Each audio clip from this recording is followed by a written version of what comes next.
All right, well, would you like to start by introducing yourself and answer our usual questions, which is, how did you find Wheel of Time and how did you find the podcast? Okay, so my name is Yair, and yeah, I'm from Israel. That's where you're, oh, now, so it's late right now for you. Yeah, it's like 40 minutes before midnight. Okay, well, Thank you for your stamina. I'm okay. Staying up with us. It's either that or, I don't know, watch something into the night. I was a library kid, meaning I didn't buy books. I just read whatever was in the library. So I don't remember what happened that I picked up the Wheel of Time, because I was reading fantasy before that, like Discworld and other stuff. But I picked up Fires of Heaven. That was the first one that was available. And in Hebrew, they are split to 2 volumes. Each volume is split to 2. Right, so we got like twice the Daryl K. Sweet covers. Are they even Daryl K. Sweet, or are they done by someone else? No, they are the Derek. They're the. But they named each volume differently. So each pair is, one has translation of the original name, and one has some made up name. Like I think the first one is called the Aged Returned or something like that, and some of them are spoilery. Like the second half of Lord of Chaos is called the Young Emerlin. Ooh. Yeah, and there were others. I don't remember the other one, but yes, some of them are spoilery. It's just, I assume, a publisher somewhere making a decision to tack on a name. Yeah, they've got to come up with something. Yeah, so the second half of Path of Dagger is called A Time for Iron. I think that's the next chapter. Oh yeah, after this one, it is A Time for Iron. So all right. Okay. So I think that, I don't know, the same state of mind that got the paintings, got the covers, got the titles. Sure. Which is not paying attention to many of the details and just looking at a very overview of everything. Yeah. Yeah, but I think this one is, as far as details, I think this is my favorite. It gives you an actual scene, that something that happened, and no Trollocs with horns on the helms. Yeah. Low bar, but yeah. All right, so my first dive into the Wheel of Time world was the prologue of Fires of Heaven. So you were completely lost because you hadn't read any of the earlier books. Yeah, but I was pretty used to that kind of diving into a series in the middle. Like I read the Two Towers, and then I read the Return of the King, and Return of the King, and I read Fellowship only afterwards. Like I read whatever was available. Oh man, the Tolkien fans everywhere are just crying out in pain. Yeah. I can hear them. It's like yeah. So, but it really got me because there is the scene of Ravine in the palace. The Hebrew translation for the true source, it's the same word as a spring or a small river, and I was like, Is there a river going like underneath his floor? Did he reach and grab it when he sees the source? What was he doing? It had this weird image in my head, but anyway, that got me into it, and I couldn't find the second half, so I went straight to Lord of Chaos, and yeah, wow, yeah. That is chaotic. I don't remember if I finished it or not, but at that point I stopped and I said okay. And I was like 15, so I said I'm going to grab it in English. And it was like a jump up my English game, because up to that I read Harry Potter, but nothing more advanced. So my English teacher was very excited and supporting. Sure. And she got me most of the first ones, but not in order. So I don't remember the order I read them, but I definitely read The Great Hunt before I read Eye of the World. But then I read everything in order, and then I started reading, like, every time a new one came up, I reread, and every time a new one came up in Hebrew, I read them in Hebrew. What book had just come out when you started reading? What was the first book you waited for, I should say? I waited for a friend of mine to get, they were already up, but the friend I had didn't get them. His father came from the United States with books 7 and 8. Okay. Oh, wow. Okay. And then I was super bummed when I heard about RJ dying. Had you heard of Sanderson before he finished the series? No, but after I read the final 3, like, this guy is promising. Maybe I'll see what he has. Felt the same way, yeah. So now I'm into Sanderson as well. And yeah, that's my journey through the Wheel of Time. Well, today we're going to talk about Chapter 23 for the rest of the day. Fog of War, Storm of Battle, and our symbol is the Shan helmet. This is the first half of the last portion of the campaign. Right. The next two chapters are very paired, and they represent the ending of the campaign. This is not quite when Rand pulls Calendar out and ruins everything, but this is everything leading up to that moment, more or less. This is the campaign going right at the end. Exactly. Right, yeah. This is the part where everyone's like, this is what we wanted to do, and we accomplished our goal. And at the end of that, and we'll talk about that when we get to it, but at the end of it, Rand says, okay, now we're going to keep going, and that ends in disaster. Because I'm a madman. Stop when you're ahead, as Matt would say, when you're gambling. It was... Gotta know when to hold right. them. It was not time to toss the dice. Let's put it that way. No, it was time to cut and run, Rand. But yeah, no, this is, like you said, this is where the campaign's going right. And it's Fog of War. Mm-hmm. It's real foggy, and it's real warlike.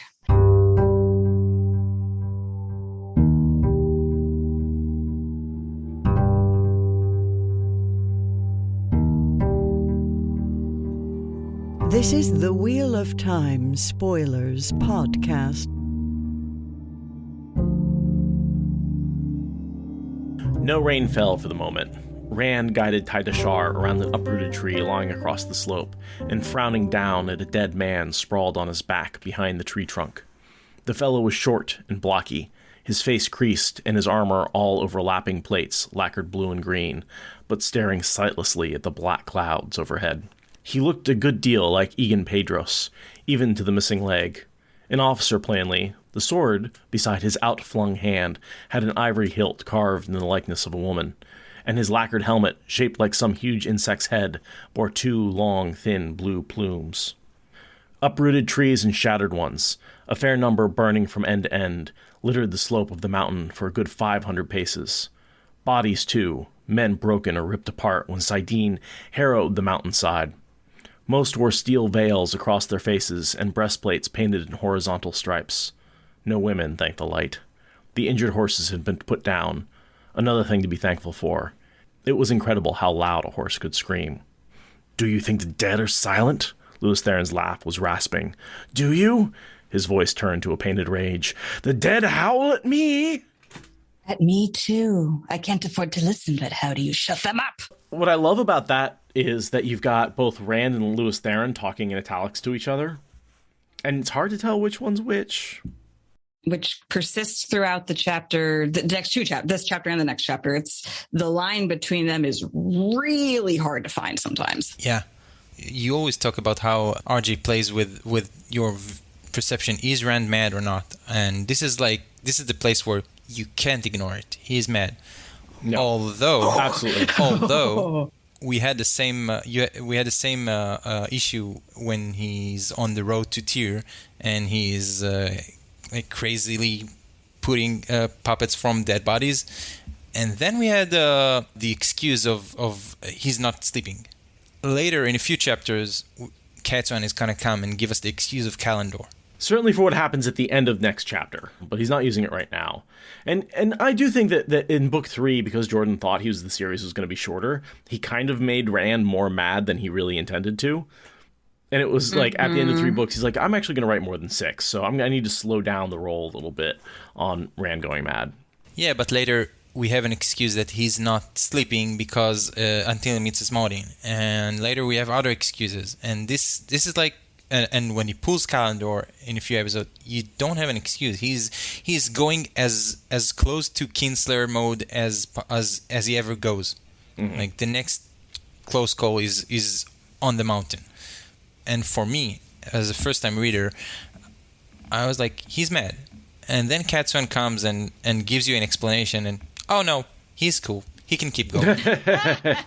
Because we were on the same spot in book 7 when she comes, you're hearing voices and you're mad. And then, no, the voices are the voice is real and Min says it's cool.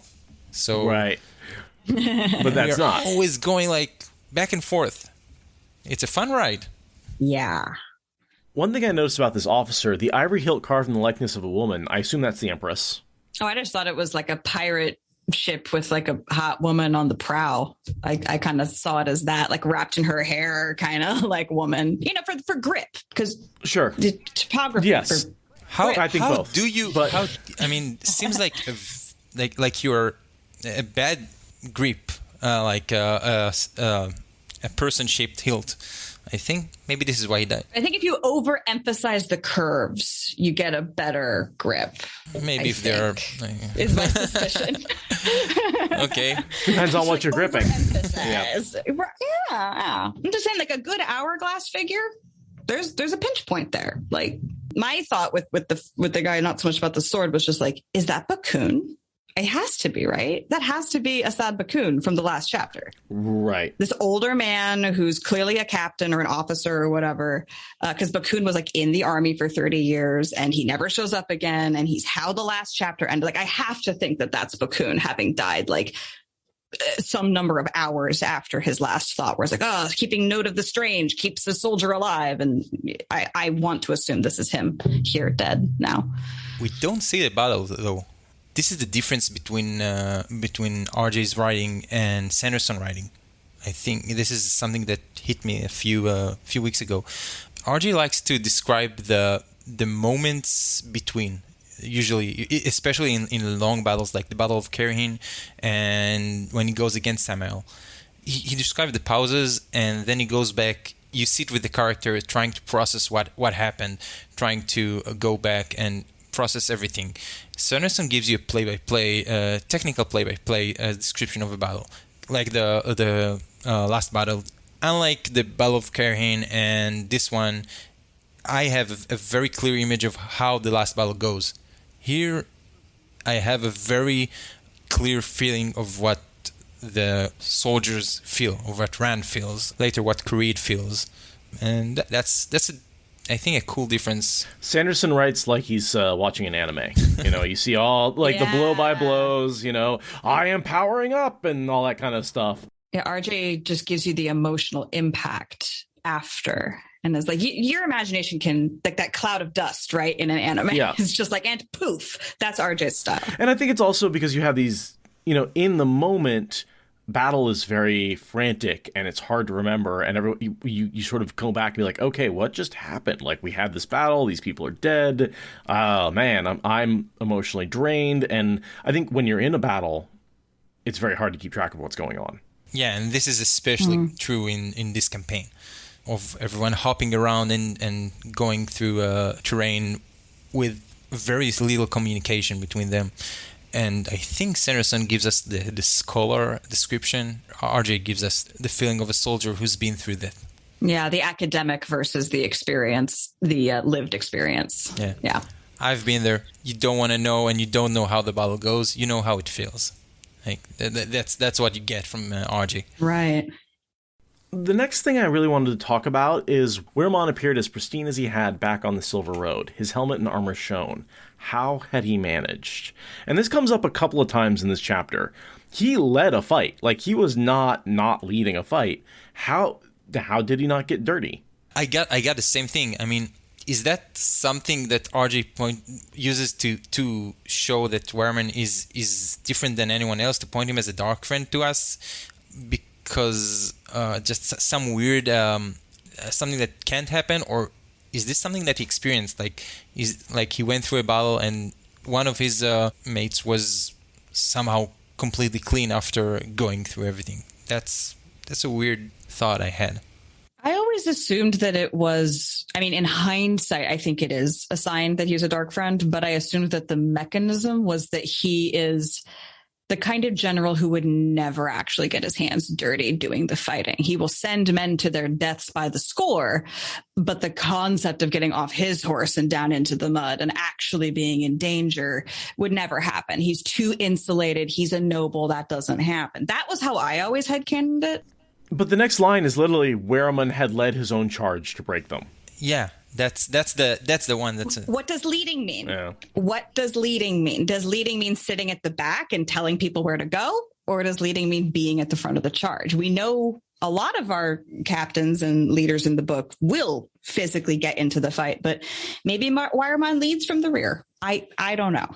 It's very perplexing. And I'll bring up my pet theory that he's a red herring for Demandred, or perhaps Jordan even used him as a red herring, or thought he might make him placeholder at one point, a placeholder for Demandred, because I choose to not, and then, but I could choose. But like that's how he's always clean, is he's using the one power to keep himself clean. Or maybe he has an alliance with some of the Dark Friend Ashaman and is making them clean him up with the one power. That seems unlikely, but possible.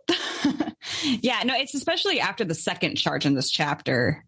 It's really weird that he's clean. Very weird. Like there has to be one power, right? Like, I think the second charge it's easier to understand, because I think this one he lets them through because they are going through his flank. Oh, right. Yeah. This one he actually spontaneously led a charge that it describes. It wasn't just him, right? This was not like a straight ahead dark friendery only thing. Like every single horseman was chomping at the bit and wanted to get into the fight, and Wiremon had the least like self-control, but they all went with him.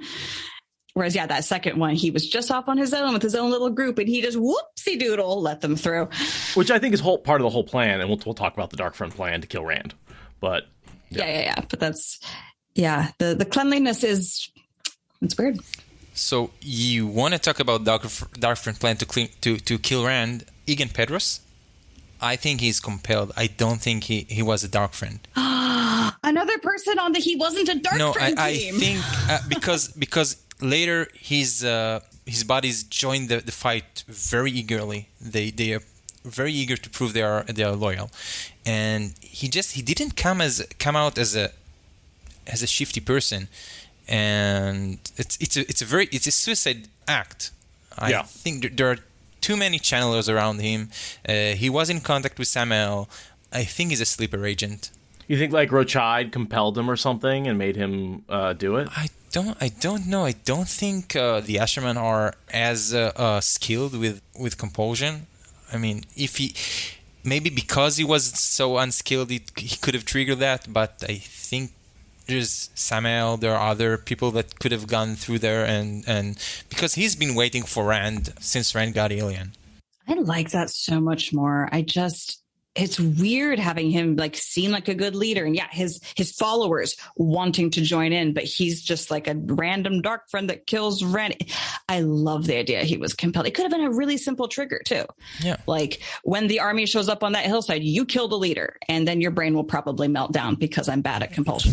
Right? Like Rochide could have done that probably because he's dumb, but I was almost convinced that he was a Dark Friend, and now his virtue and his honor is restored, and I'm team compulsion. All right, I think I can sign off for today. If I got a radio on my side. Yeah, no, that's I don't know what I'm going to do about that one, because I don't know. And he wouldn't do it for gold, because you're not going to go on a suicide mission for 30 pieces of gold, because then you're dead. There's no point in taking money unless you give it to somebody. Yeah, and he was not going to make it out alive. I mean, if he kills Rand, a lot of Ashaman are out there. He's in the middle of the army. Bashir is there. Everyone is there to take him out. There's no going out from that. Yeah. The next thing I have is how Anaiyella is with Wiremon. Yeah. She shows up again and again with him, pushing for the same shitty ideas and being just right next to him, buddy, ideologically and physically. Just in case anyone had missed that she's clearly a Dark Friend. I also love the line where it's like her disapproving frowny face it makes her less unpretty than her simpers, which I don't know. Less annoying. Yeah, that goes back to like what really makes people beautiful is not their bone structure or the makeup that they wear, it's their attitude.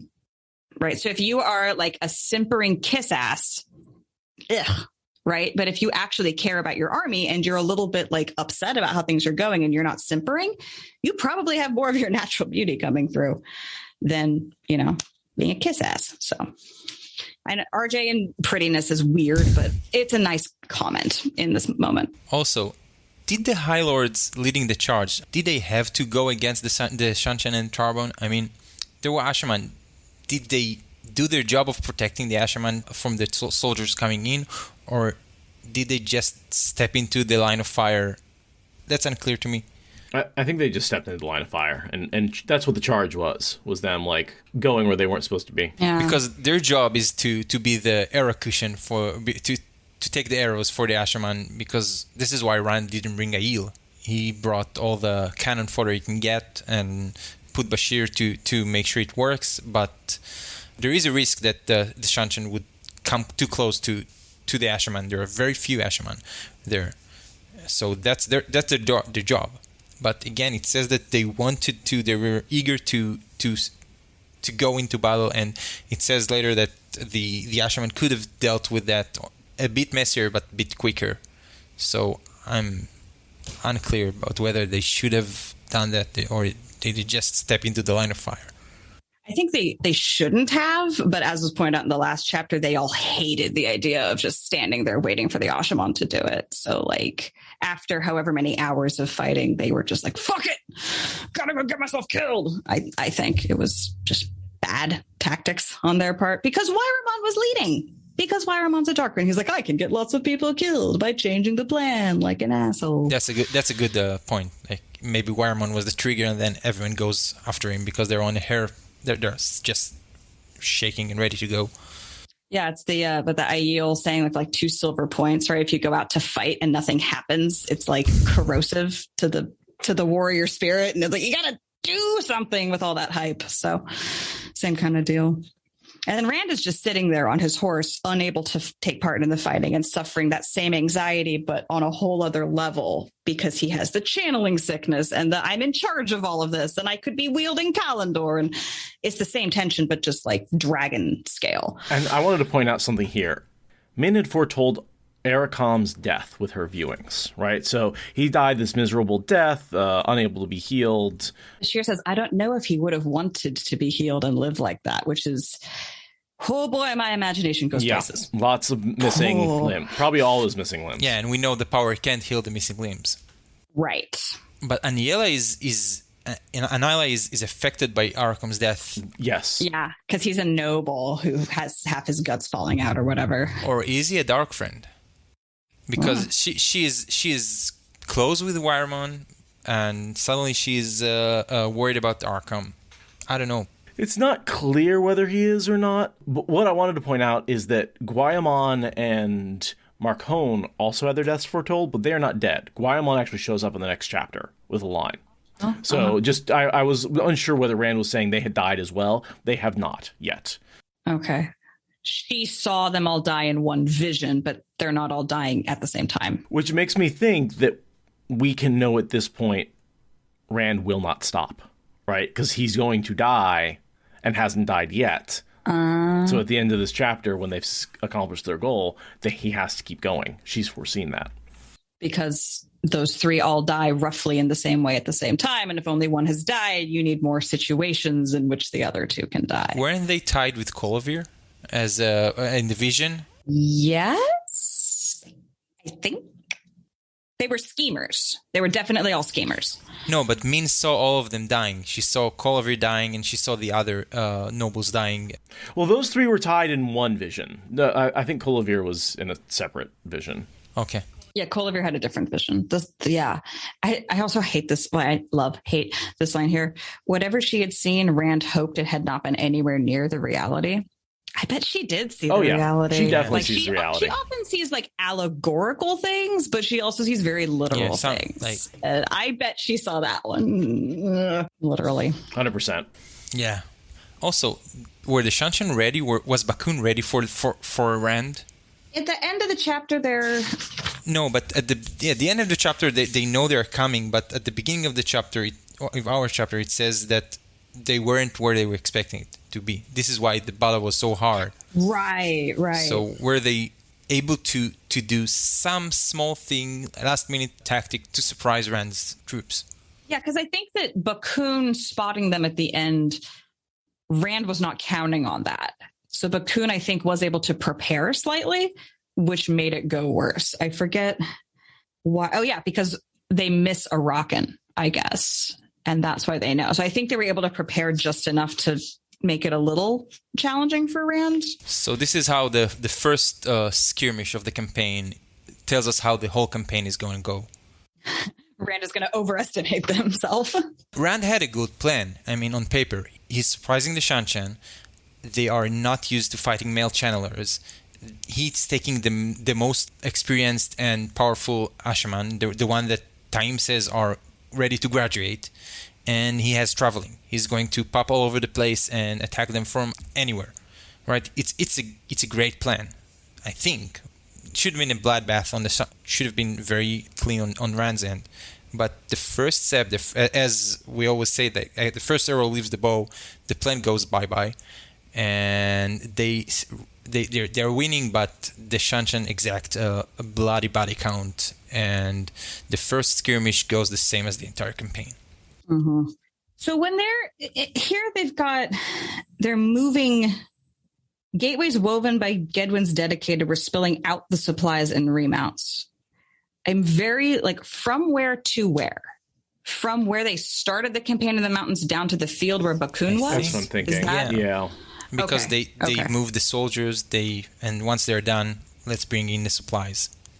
Okay. So now they're in the field that was a battlefield. Yeah. That was Shan'Shanter. Okay. Geography brain. I'm getting there. Camping between crates of 1 power explosion. Yeah. Yeah, and frankly, as I'm reading more and more, I'm not convinced Ericholm and Guayamon were Dark Friends, but I'm not convinced they weren't either. They were clearly rebels against Rand. They hung out with all the bad guys. They were not. It's one of those places where it's hard to tell who's a Dark Friend and who's just an asshole noble. And they fall directly on that line, as far as I can tell. And their scheming is, if not motivated by Dark Friends, it's certainly affected by conspiring with them, knowing or unknowing. Exactly. Right. Yeah, Dark Friends are definitely using them in their plans, and they are cooperating, whether or not they know it's for Dark Friend reasons. Yeah.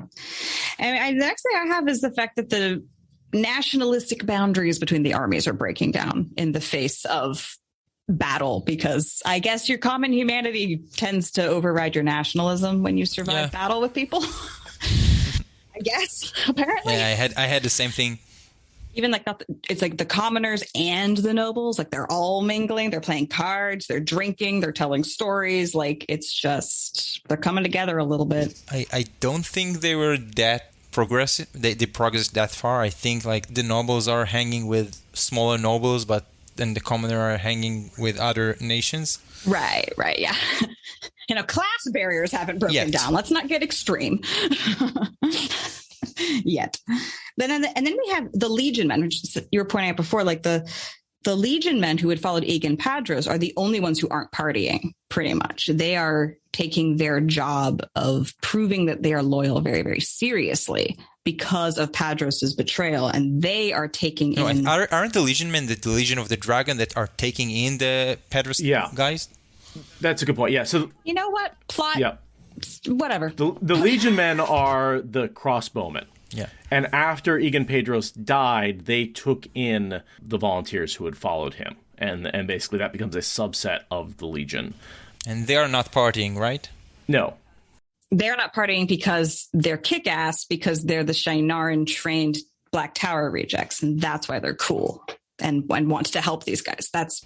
but I got it. I think, they went to the Black Tower first. I don't think there are people who party too much to begin with. Fair. Also, they've been training directly under Bashir, who's probably got more strict rules about that sort of thing. They're not, just willy-nilly noblemen soldiers. They're actually trained fighting soldiers. Right. Yeah, they're not random estate conscripts. They are people he's been working with for months at this point and have some unit cohesion as well as military discipline. And they're like, yeah, we can take on these straggler dudes and keep them from turn direction without falling apart like a gaggle of geese is the line. Which, yeah, you need some training. Aren't the Saldeans partying? I don't know. They are not mentioned in this litany of partiers. Doing horse tricks. Probably. But you do have the group that followed Padros. They're probably not partying because they are like, oh shit, if we fuck around, he's going to think we're also Dark Friends or also traitors and kill us. So they are very much trying to prove themselves not traitors. Also, I think they picked the best place to fit because they're joining the crossbowmen, and I think their other option is first of the line. Yeah. Yeah, crossbow or a pike. I know which one I'm taking. Then we have the Ashaman healing. We get our fatality count. Flynn, Adley, Moore, and Hopwell, those are the good Ashaman. They're doing the healing willingly and happily. Narishma, it's interesting, Narishma and Deshiva, again, I can see why you tended to mix them up, are the two who can't heal very well. Deshiva, of course, being Osengar. Right. Being a useless Forsaken who cannot heal shit. Which is curious because he's the guy that spent his entire career like putting people with souls together. No, not only souls. I think he was doing like physical experimentation with people and animals. And that's a good point, actually. Dr. Frankenstein over there. Yeah. I guess genetics is just enough different from first aid. Yeah. I can't heal you. I could give you a tail of a horse. But I mean, that's true. If you look at any doctor who is like, oh, I do genetics research, right? How many of them are going to be able to like do field medicine well? Not very many. Yeah. You know, and he probably, when he was doing all those experiments, he probably had people underneath him who could heal. Like, I have no doubt that like Deshiva is selfish enough to never bother to learn how to heal. Like, we see that with a lot of the Forsaken who are just like, I don't give a shit. Like, you can die. That's fine. No, but he does have the academic knowledge. He's the one pointing Flynn towards advanced healing. That's true. He's the one who suggests to Flynn that he would be good at studying that. Sure. It's like, hey, I recognize those skills from somewhere. But again, just because he recognizes it doesn't mean he knows how to do it. Right. I can flag it, but... Those who can't do, teach. Yeah. I hate that saying, but, man, you know, we're whatever. Back to that. Yeah. And then we get a description of what our fatality count was and why. So they rushed to the top of a hill in the middle of a valley, thinking that they were going to catch the Shanshan by surprise. And then instead, they rushed the hill, and the Shanshan have all pulled back to the hillsides around the valley that the hill's in the middle of. And they all got killing boxed. I think that's how that works. So in the Willamette Valley, where Seth and I live, there's a lot of these kinds of hills. They're like little basalt buttes that poke up from a relatively flat river plain. And so that's kind of what I'm imagining here. It's just this butte that just like sticks up and then it's just flat around. And then there's like other hills. Seems like a dumb place to try to catch people by an ambush, but I'm not a military person, so. But I mean, you're not sneaking on them if you have gateways. Like you can catch anyone anywhere in an ambush with a gateway, if it's a big enough gateway. That's good. Yeah. Because they said they popped out of the gateway where they thought they would be, and they were gone. I mean, they were not crawling or circling them. They were just going smack down in the middle, and they managed to move 2 feet aside and get a decent battle instead of being completely massacred. Yeah. So they all pull up onto the hills. The soldiers rush out of gateways up, basically from the base of the hill, up the hill, and then the Shanshan come down from behind them. Yeah. From the hillsides across the valley floor and then up to where they are now rushing the top of the butte, and there's no Shanshan. Oh, it's like the double-edged sword of gateways, right? Like gateways give you this huge tactical advantage, but they also make you arrogant in a way, kind of like how aerial surveillance makes people really arrogant, like we see with the Shanshan campaign in Era Doman later, where he uses the fact that the Shanshan only see things from a certain altitude to like trick them. It's the same thing. Like the gateways allowed them to just rush in, but then their entire force was all pointed one direction and the enemy was behind them, and they had to turn around.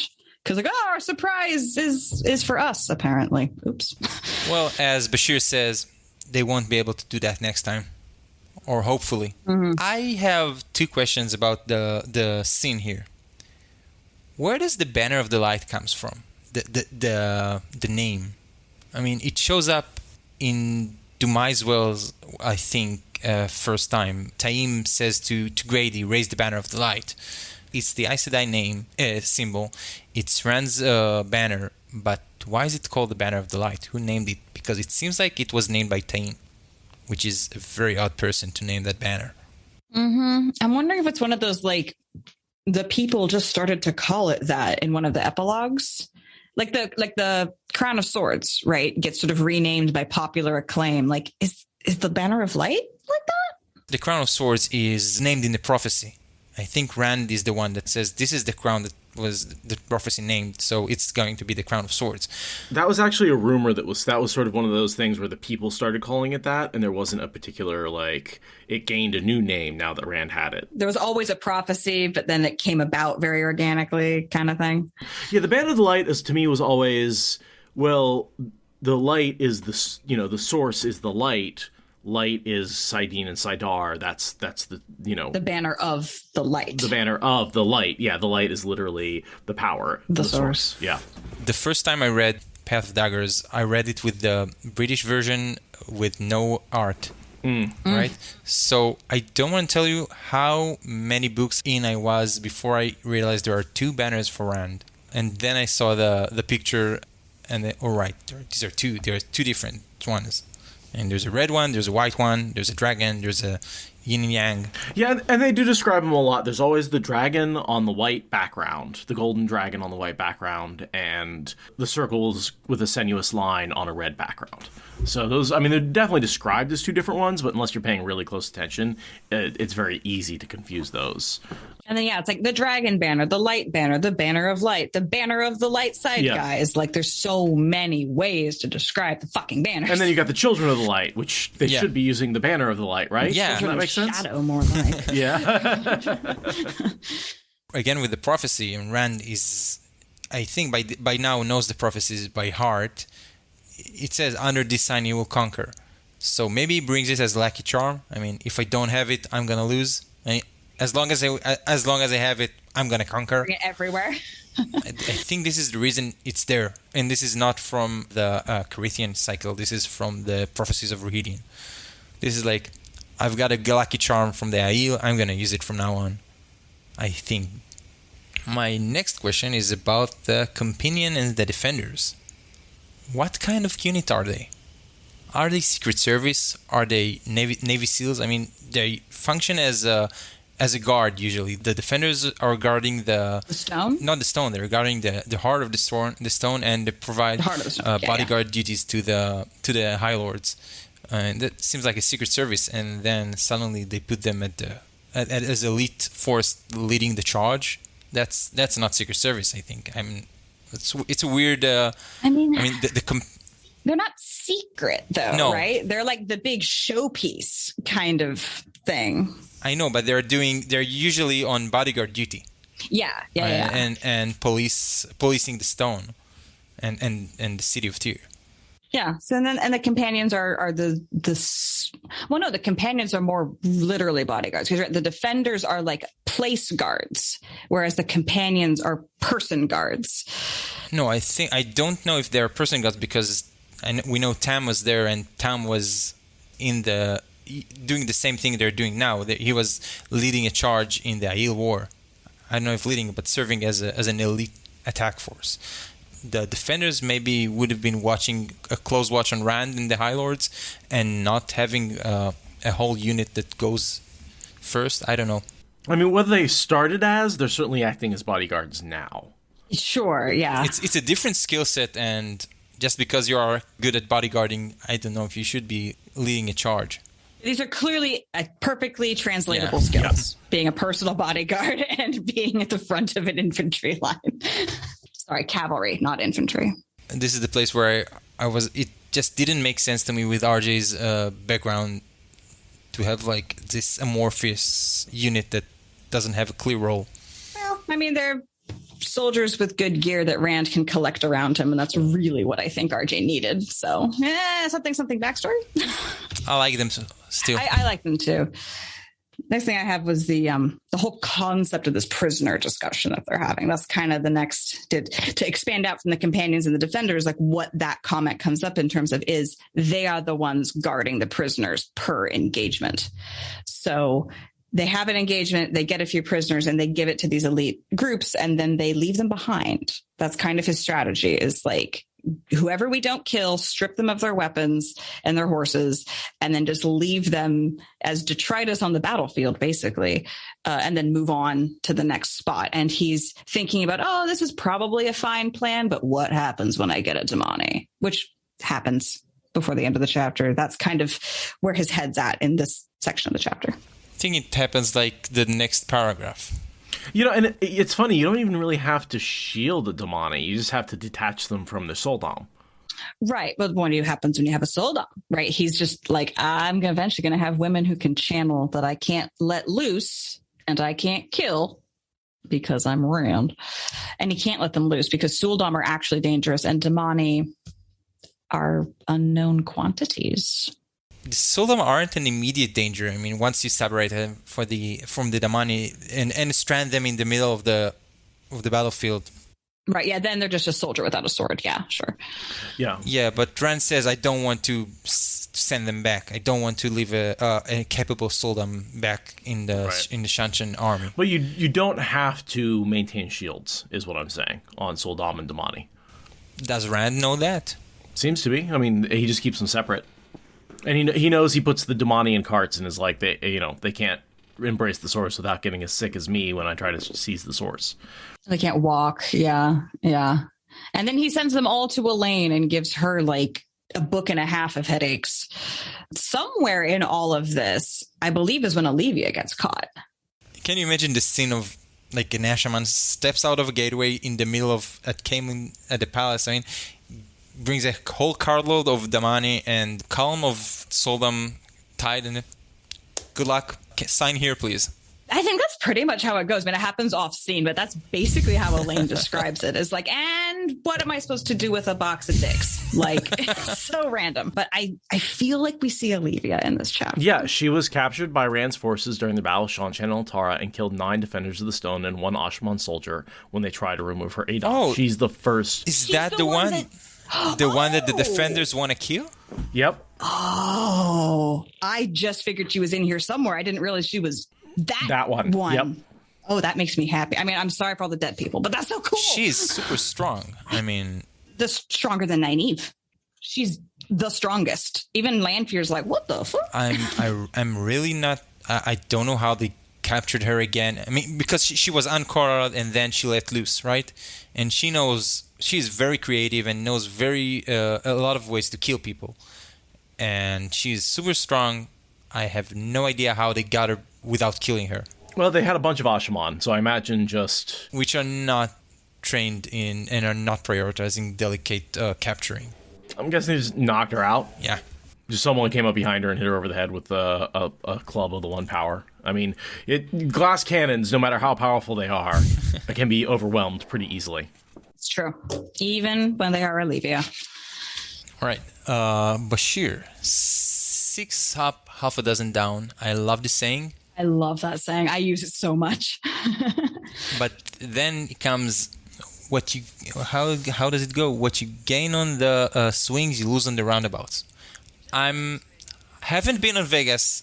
What kind of game you play with swings? I just looked this phrase up on Google. I think it's horse racing. Yeah. I believe it is horse racing, and I Googled it, and it's, according to phrases.org.uk, it's originally a saying of fairground folk. That means a loss in one field, selling tickets for the swings, is balanced by profit in another, selling tickets for the roundabouts. I always heard it as a racetrack thing, like where I assumed that the swings were the straights on a horse track and the roundabouts were the curves, and it's like, that was what I assumed, but my Googling has it more in terms of just circus, carnival, fair, like what you gain. It's loss leader philosophy, basically, right?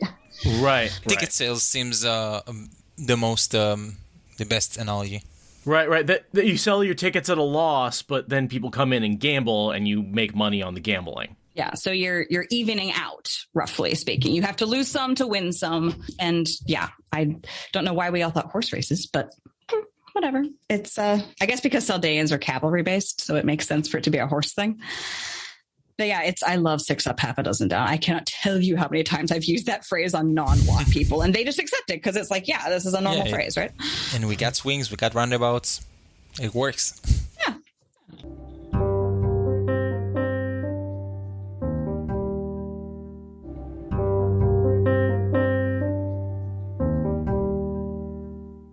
I want to talk a little bit about Ailil and Anaiyella, the two women. Ailil, we actually know ends up as a pillow friend with the with the sister of the main sea folk woman. Yeah. And here she's conferring with her lance captain, a pale little man called Den Herod.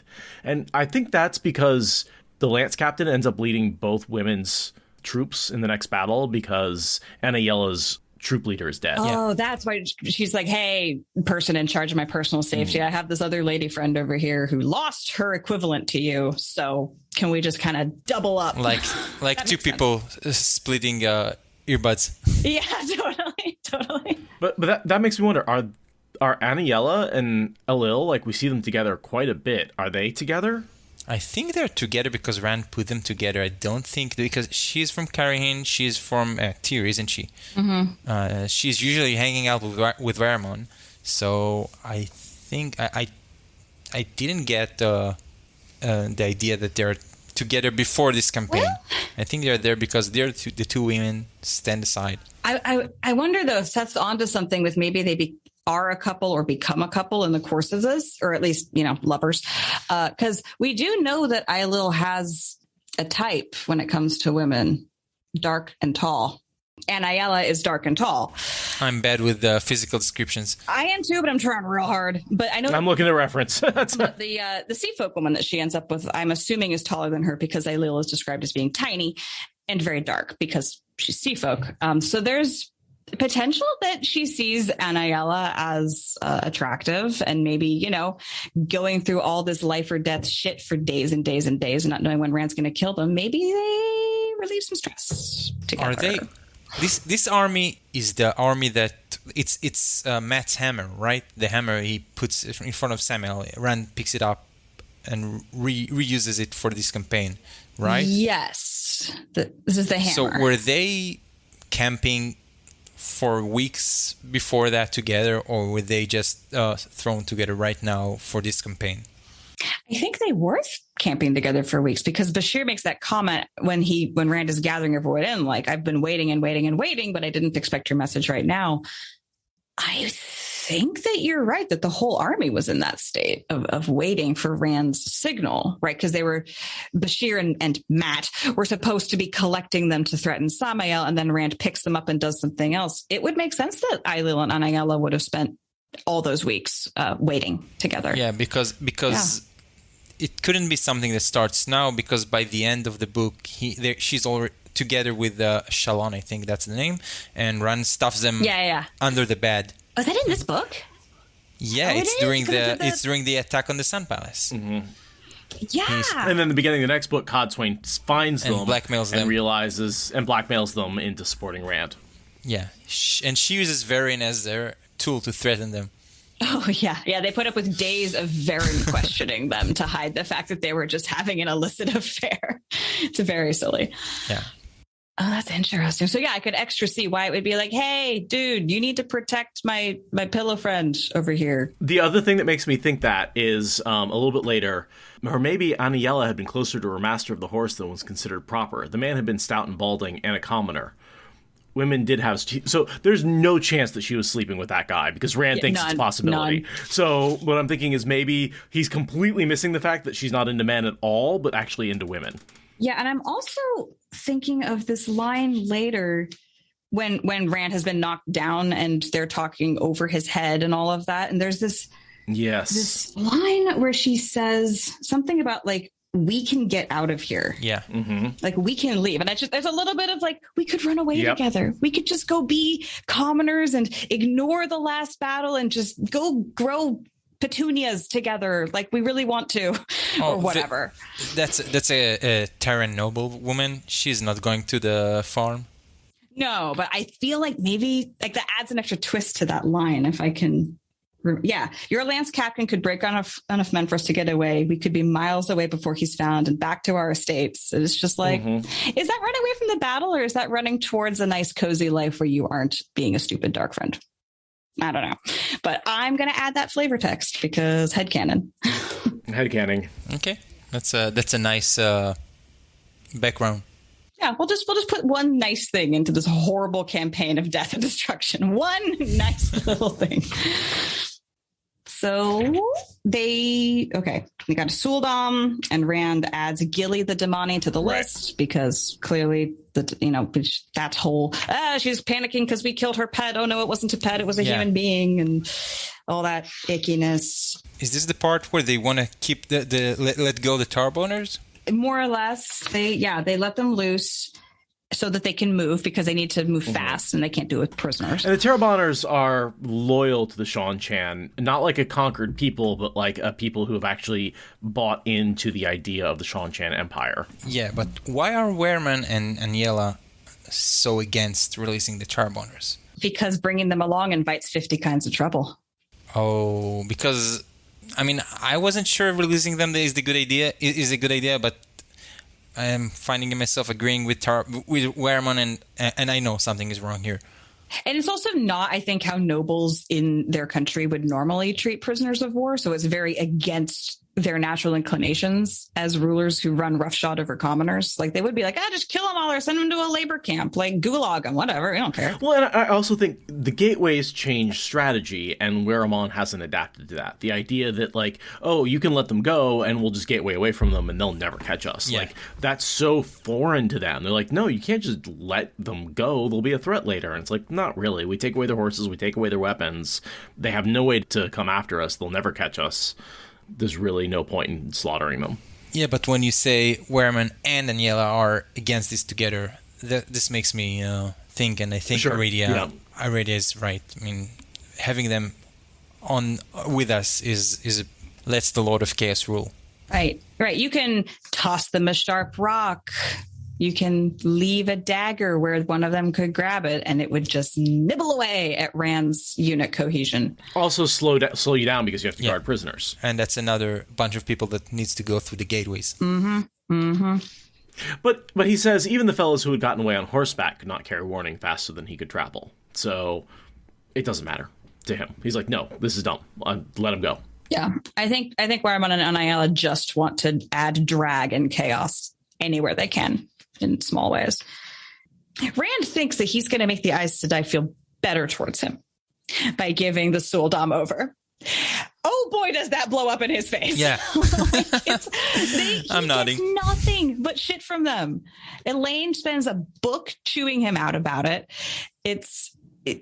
He thinks he's doing such a good job by passing them off, and it makes nobody happy. Which kind of reminds me of how the Terabonners, except for you're saying the Terabonners, they're not fighting like a conquered people. And when we move over to the Shan-Chan perspective, they don't fight like loyal members of the army, right? Like both sides severely distrust the Terabonners. The Terabonners, I don't know what they're doing, but like Rand's side sees them as like, well, they just turncoated to the Shan-Chan. Like, what the fuck, bro? And the Shan-Chan are like, we don't trust you as far as we can throw you. No, I think that's the Altarans because they switched loyalty several times. I think the Terabonners are with the army for a long enough time that they are already part of it. I mean... Oh, you're right. It's the Amadisians and Altarans that comment is for. Right. The Terabonners are very... Like, the striped armor Terabonners are super loyal to the Shan-Chan and actually make up the majority of the Shan-Chan forces for most of the book. Because, again, the Shan-Chan forces came over on a boat. They don't have that many people. I mean, it's a lot of people on boats, but it's still not local population levels. They're going to need a bigger boat. Yeah. They're going to need a bigger boat. But no, you're right. There is that line in a couple of books about the armor patterns telling what kind of loyalty grade they're at. And you're right. The Terabonners have crossed into being truly loyal. No, I think the stripes marks them as people you should put first to kill them and not trust. Right. They're conquered, but I feel like there's a comment about like the striping pattern or something matters, or just having stripes. No, I think the stripes they see it as a badge of honor, but the Shan-Chan know that this marks them as not to be trusted with your most crucial part of the battle. Yeah, it's just funny that Rand and the Shan-Chan both mistrust slices of like the bulk of the army who are conquered peoples. It's funny. I don't even know if those guys believe in anything, but neither side fully trusts their motivations. Oh yeah, here's one of the best Rand is definitely sane, and by sane I mean insane lines. Rand watched impassively. In his head, Lews Therin snarled of killing. Rand's just sitting there passively watching while in his mind a mad voice is just screaming, kill, kill, kill, kill, kill.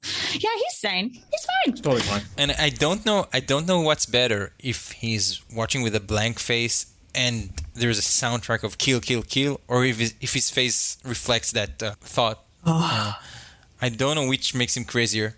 Or if he's going back and forth between the two. People are just watching him go from... Right. Just totally like depersonalizing in and out of his like rage. Well, that's like when Perrin smells him and his emotions are changing really fast. Yeah. We know from Perrin True. that he says that there's no way that these smells are coming from the same person. Perrin says the same thing, because I'm currently listening also to Danny and Brett, and they are at the after effects of Dumai's Woes, and Perrin is smelling the same from the Shiva, and we don't think that the Shiva is raging crazy. The Shiva confuses me. He's not insane, but he's not insane. He talks to himself. The Shiva's smell changes quickly. Like he could be just plain mad. Like he's the mad scientist. Yeah, I think he's just like generic mad, not like taint mad or he's just a crazy dude in general. It's on the package. That's why like even the other Forsaken are scared of him, because the way he like created Shadow Spawn, right? They're like, dude, he's nuts. Like he created Golem. Are you crazy? Yes. No, I'm saying even Agenor wasn't crazy enough to create more than 6, but he was just crazy enough to create 6. Right. Right. And he's also got the madness of being a man out of time and place. And the body. He's a geneticist from the future and out of body. And he's trying to make do with peasant. I mean, imagine if we were thrown back into like 800 AD, right? We would probably act a little crazy just trying to like make it make sense. Yeah, but what bothers me is that Perrin perspective is a different kind of crazy, like the crazy that changes personality mid-sentence. Mm-hmm. When you read it for the first time, we all know that the Shiva is crazy because he comes out as the Asherman, the first Asherman who is teetering on the brink of craziness, but is still functional. Later we know that he's not that. He's a Forsaken. Like when he matters to himself, he's talking in the old tongue because that's his native tongue. Right. That's how he thinks to himself. He can't think with an inside voice. Yeah. It has to be out. He has to talk to think. Like many scientists I know, yes. Yeah. I know like many scientists I am. Mm-hmm. So speaking of Ashaman Dark Friends, we have the Nensen. I couldn't. He's a bad guy. I knew the name rang a bell, but I could not. Okay. He ends up as Alviarin's warder, and Alviarin. He's bonded by Alviarin at the last battle, and they both. Oh shit! You're and right. they both go for a retirement at the steading. Right, and I remember Androl looks like Nensen at one point. He pretends to be Nensen, and then they put Androl's face on Androl pretending to be Nensen. It's very confusing. Gotcha. They're doing Inception. Yeah, it's a Sanderson Inception thing. Okay, so he ends up bonded to Dreadlord Alviarin, and then they are both taken for retirement into the setting. Okay. At the elderly house of the Ogier. Yeah. It's not obvious that he's a dark friend here in any way. No, here not. But we know that all the full Asherman are dark friends. Right? Mm-mm. But he's a soldier. And this is where I'm thinking, like, how many of them are dark friends? Because I was sure that... and later we have someone that is not a dark friend. We have Nalam. He's not a dark friend. He's part of Androl's team. But there's a whole lot of dark friends there. I will say he is between Gedwin and Rochide, who we know are both dark friends. So he's hanging out in dark friend company. We don't know how much... when he becomes a dark friend, because Taim has the selling point of your channeling go with me or go mad, and on the other hand, but they did come to the Black Tower for Rand's calling, so some of them are starting good and ending up bad, and maybe this battle is what drives some of them towards Taim. Yeah, he gets the lessons at the Black Tower, according to the wiki. So he doesn't end up turned. He's one of the people who gets sucked in. Oh, I just want some like extra classes. And presumably somewhere between this battle and getting into those special classes is when he makes that decision, or he made it before. But yeah, he doesn't get turned though. I can see some Ashaman going from the relatively protected place in the farm in the Black Tower right into the middle of battle saying, oh, that's not what I signed up for. Right. And there's no turning back. So what are you going to do about it? Yeah. But he's also been there since the beginning. So, Taim has had plenty of time to work his magic on him. Yeah, but he's not yet an Ashaman. So he didn't graduate from Darkfern Academy. Mm-hmm. Oh, so maybe he gets offered the dragon if he's willing to take some classes and sign on the dotted line. Yeah. It seems like the exact kind of person who would be easily bought to the dark side with the promise of the dragon pin and maybe immortality after going through several harrowing battles with a leader who appears to be insane and not know your name. Yeah, Sanderson definitely makes him not the smartest guy in the bunch, but... Mm-hmm. And that might be why he hasn't been promoted quite yet. He's just been too freaking dumb. Like, it might just be that he's not very good. Yeah. Well, with a name like Nenson, I mean, come on. Sorry to all the Nensons out there.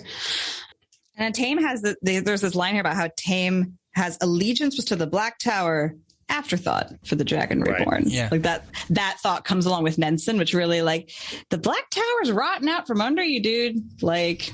Maybe you should do something about that. Yeah. Maybe you should check on it, like, occasionally. Ever. Which is a good place, I think, to bring up me thinking Taim is not Demon Dread, never been Demon Dread. Sorry to tangent here, but Demon Dread is too proud and hates Rand too much to do an Asmodean or the Shiva to hide under his nose. And I think Taim is having too much fun, I think. And also, Taim's first appearance, he knows Bashir. He can recount what he did when Demon Red was still in prison. So, I think from page 1, Taim is never Demon Red. Yeah. But it's such a cool name, Taim and Dread. I mean, come on. Yeah, but also, with the exception of Masana taking the nails, which we assume is a pre-existing Aes Sedai, I don't think we've seen the Forsaken take an existing person and assume their role. What Grandal does. Does she? Mm-hmm. Yeah, she takes over from a real person. Okay. But yeah, most of the others who insert themselves, they make up a persona whole cloth and just say, no, you've always known me and it's fine. Yeah, I don't think Demon Red could have pulled like a real person Taim in Bashir's face. Yeah, no, I agree. That relationship is too detailed. And also, 2 chapters after that, Seth, I know, pointed out how Grendel gives the whole Demon Dread plot to Samael without him noticing it. So we know where Demon Dread is at that time. Mm-hmm. Right. And then the reason that Nenson has shown up is because he's a scout. And he is reporting we found more of them 30 miles west, which is as far as Rand had told the scouts to go. And so that's like, all right, here's our next engagement. And this is roughly at the same time when in Furyk Karede's timeline, he's learning that his scouts were sent. Well, no, that's a few days from now. It is? Yeah, it's in 3 days. No, you're right. There's days in the middle. The point is, scouting is important. That's where I was going with that.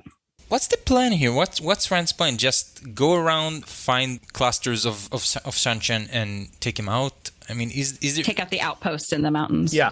That's what we see from Karede's perspective, is that all the outposts have just gone silent. And, his idiot assistant is like, great, that means they're winning, and they don't bother to report it. And Karede's like, no, that means they're all dead. My initial assumption was he's going to chalk them on the only road that's possible to travel at this time. I mean, that's what they said. There is the silver. I think it's a silver road that is the only one that is still functional. So they're going to go through there, and I will pick them up when they go. But now he's going all around through the terrain and looking for them. So this just doesn't adds up with my initial understanding.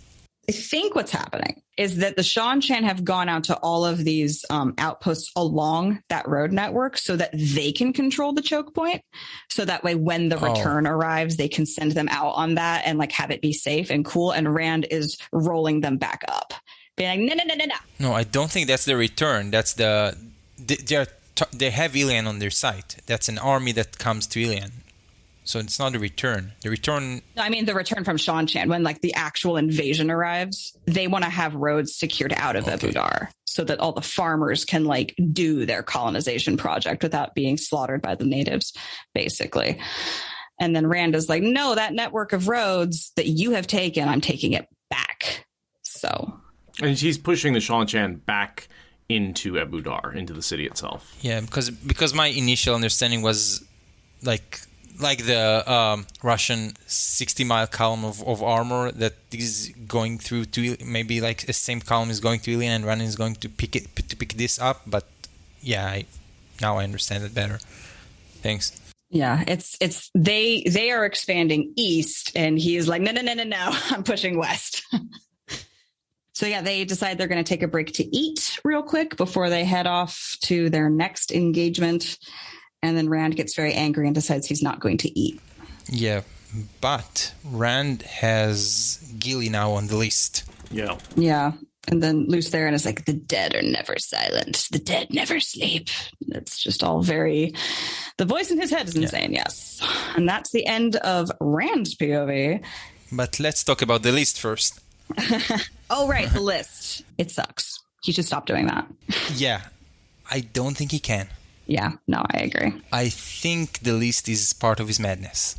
I think the same way that Naif sees Myrdral and Droll sees shadows, Rand can't shake the list. It's like an OCD, and once the list starts, he can't stop. Once a name goes on, he can't take it out. And he puts the money there, he puts Dark Friends there, he puts everyone. If he thinks maybe this name goes on the list, it goes on the list, and he's unable to fight that, and he's a victim of it. And I don't think it's the education. It's based on some of his culture, but Matt and Perrin shake these constraints very, very easily. Yeah, it's one of the few things that him and LTT agree on is the list. Yeah, like it's one of the few points of commonality that they just are like both there. Is the list. So I think you're right. It's an inherent part of his madness at this point. However it started, it is transitions to a madness coping mechanism. It's his specific madness. And also it comes up, it first shows up, and maybe I'm wrong here, but I think it first shows up after Dumais Wells. Perrin finds him on the ground in the night, shaking and reciting the list. It's way before that. He's got the list going TDR. Yeah, I think it shows up in Dragon Reborn. I think Moraine is the first name. He says Moraine is the first name. No, that's Perrin. Who's the fucking first name? It's not Moraine though. He has the unnamed dark friend that he killed. She's on the list, but she's not the first. Moraine is the first, and I think it shows up after. I think the first time it's clearly stated is after Dumais Wells, where he gets in touch with Lucer and he doubles down on the madness just to get out of the box, and then all the trauma brings it up. Also, he has to come to terms with is he going to kill the Aes Sedai from Dumais Wells, the Tower Aes Sedai? So seems like he's doing a hard turn to the other side and said, I'm not killing anyone, and now I can't even cope with that. So I think it starts there. I might be wrong. I haven't seen. I couldn't find a more specific mention of the list, but it definitely goes away in Veins of Gold as part of the magic healing. Yes, it does end in Veins of Gold, which is lovely. But it does. But then it sort of comes back during the last battle, where he's like he has to release the names of the women again. So it's like it doesn't entirely go away. He starts adding men, right? Yeah. Mm-hmm. He adds men, and then he has to let go of the list entirely. And then he lets it go. Yeah. I don't know. It seems like, and Veins of Gold, I think you guys talked about how that magical healing is a bit unsatisfied. It's a Deus Ex Machina that heals Rand when he needs to. And it's not a proper healing, or not healing, but coping with mental illness that is more believable. But I think that Magic Madness needs a magic cure. So that, for me, this is pretty much makes sense. That's fair. Yeah, so this is me talking about the list and how Gilly is permanently on the list, even though Rand doesn't want her there.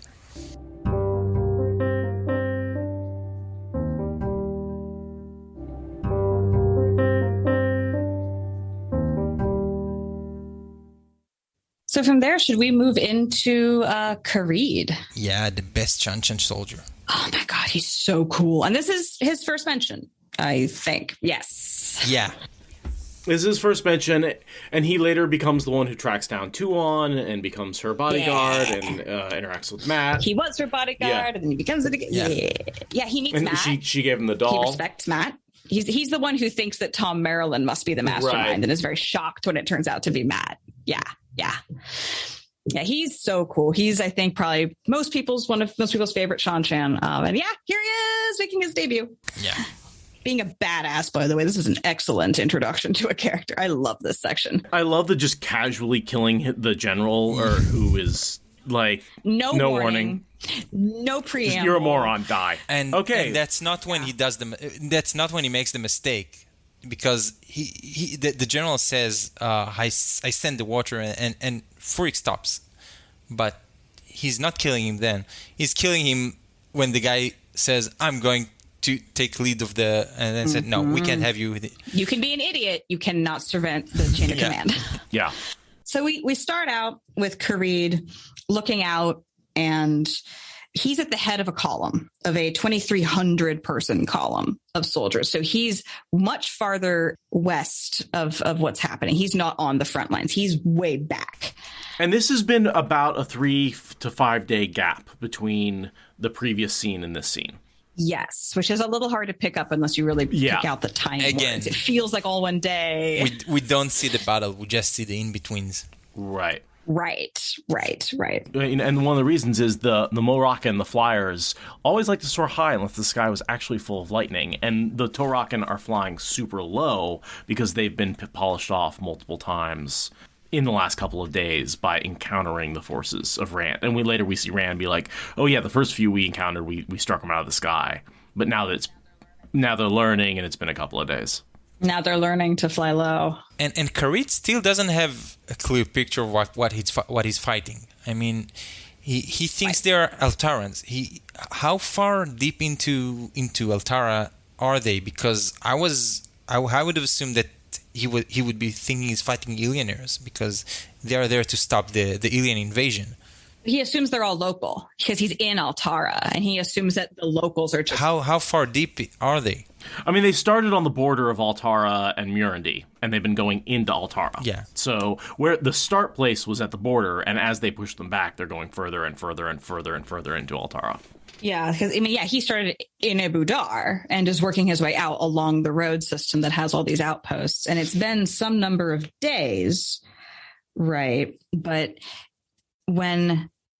Yeah, I don't know. There's not enough distance measurements in here. And are Karede's men, how many you said? 2,300. Are they part of the backup that Bakun asked for? Do we know? And because he wanted to ask for backup. Maybe. I actually don't know why he's out here. No, he said he was doing a survey of the forces, but he's doing a survey with 2,300 people. So... It's a lot of surveyors. So he's a visiting officer. Yeah, men gathered from 4 outposts.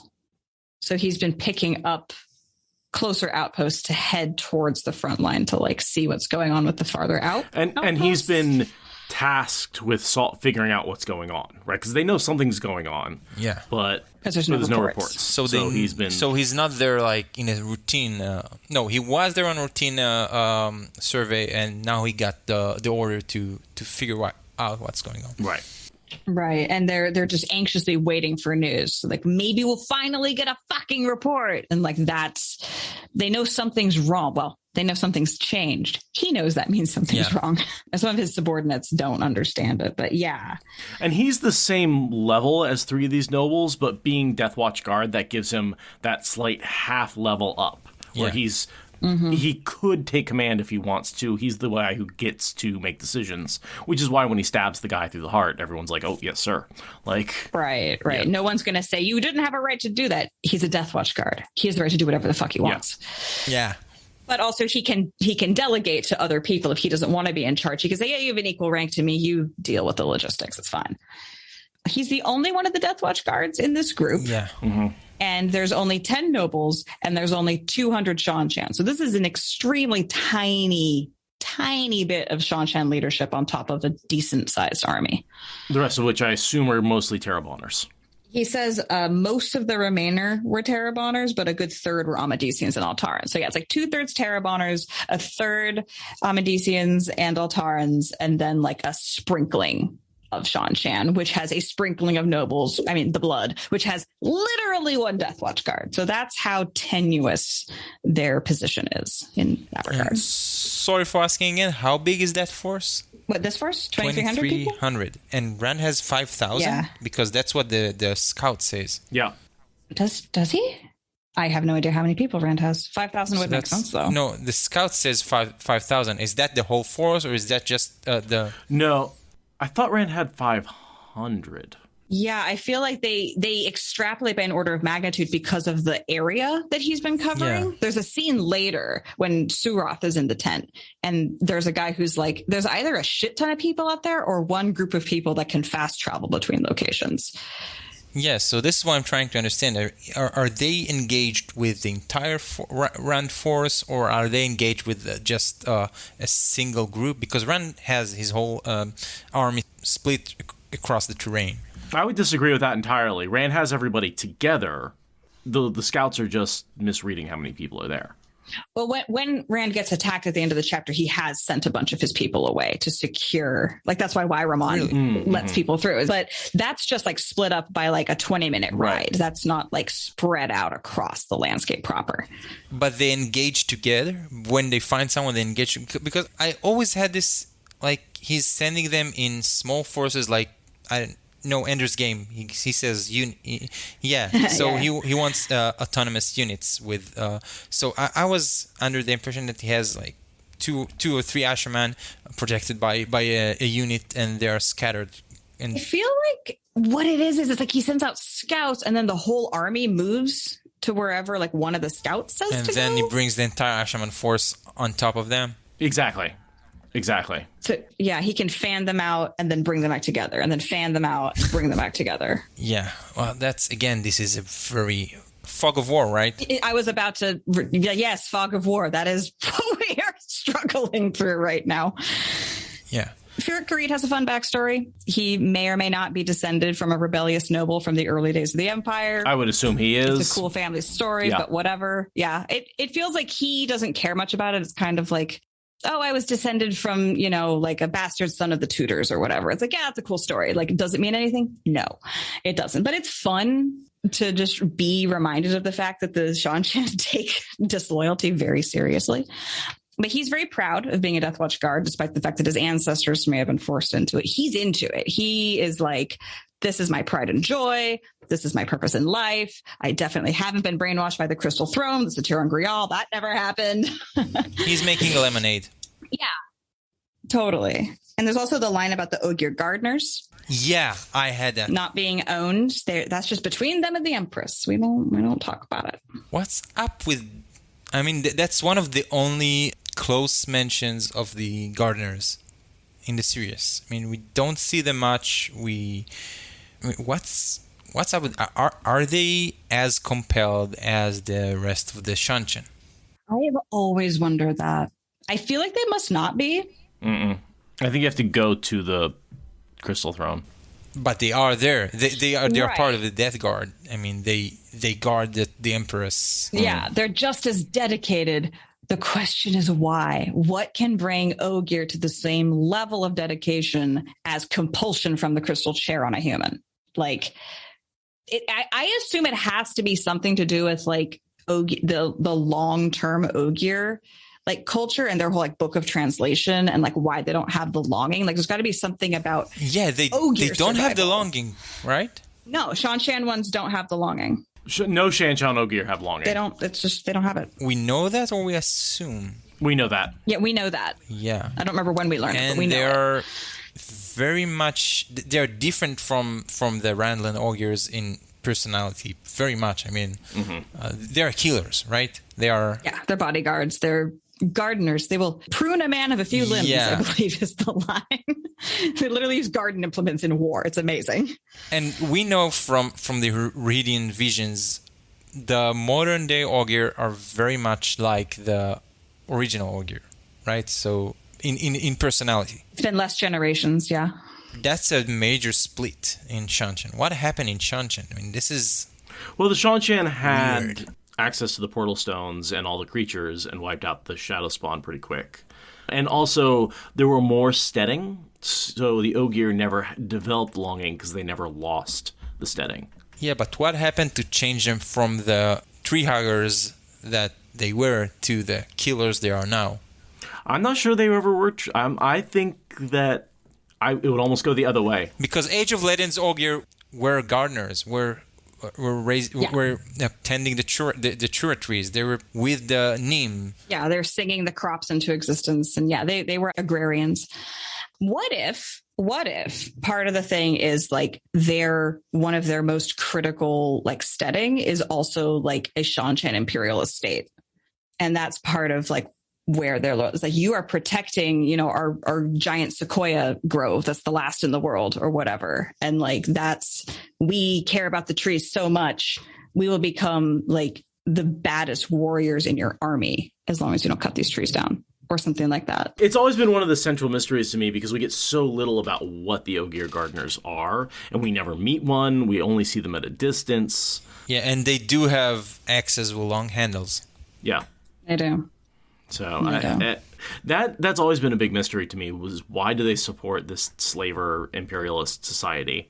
I don't get it. It seems counter to their everything about their ethos in the Age of Legends and how they go in the Westlands. And we have no back history around their development, what they did, other than they never lost the setting. And they agreed to serve the Empress on terms that nobody else knows. And apparently and it's not like it's the most recent Empress. Like this has been going on for as long as there's been an Empress, I assume.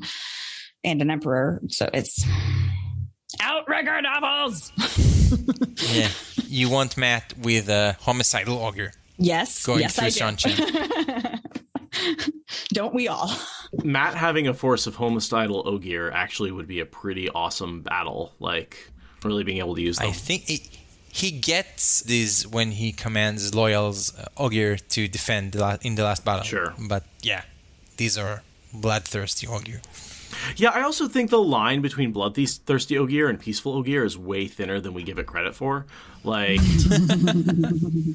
I could agree to that. it doesn't take much for our Ogier to put a long handle on their axe. It really doesn't. Not by Ogier standards, only by humans. They're really patient, but when they snap, you just brought a mountain down on your head. Mountains don't stop because you apologize. They keep crushing you because now they're falling. Don't forget, Loyal guards a door against all sorts of things. Murdral, Trollocs, just because there's children on the other side. Yeah. Like, he'll murder you. He'll murder you and apologize while he's doing it. Yeah. But It's true. he will murder you. He's the kind of guy that, like, you know, hit like Fifth Element or something, like shoots the guy and there's like, oh, sorry, I'm sorry. That's definitely like Loyal's approach, at least in that first battle. I think by the last battle, he's a little more soldierly about it. No, but he also does the same on in the Battle of the Two Rivers. Yeah, he does. He totally does. And in real-time follow-up, Rand does have about 5,000 troops with him. I went back and checked the numbers. Oh, good. Okay, cool. So he's got about twice. So that's the entire force. That's the entire group force, yeah. Okay. Oh, that's... Karede didn't had a chance. No. With 2 Damani up against twice his number in soldiers and many Ashaman. Yeah, I think the with traditional soldiers, if you want a guaranteed victory, you have to fill twice the number. I think that's what I've seen. Like, you have to fill twice the number of your enemy to have a decisive victory and what you can consider a guaranteed victory. So he already has that without the Ashaman. And here's an important line. There had been few messages for him since his orders 3 days ago to assume command and move east. Each message has thickened the fog more than cleared it. So 3 days ago, when Rand started the battle, they sent a message to Karede saying move east and figure out what's going on. 3 days ago is when the Karede gets a message, so I'm guessing there was a couple of days before.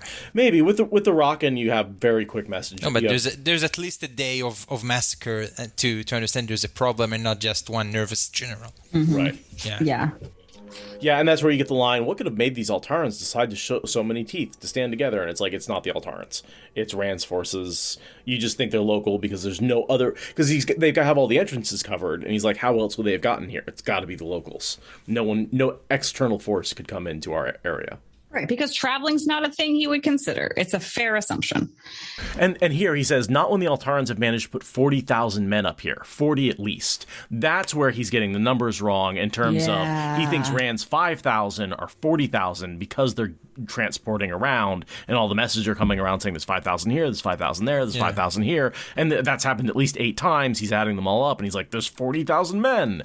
And that's entirely because the same 5,000 are appearing in different places. So if he thinks he's facing 40,000, then of course he orders the retreat. Yeah, no shit. Yeah. When you get ambushed by a force you think has 40,000 people, you are like, no. He thinks he's in the charge of a scouting force.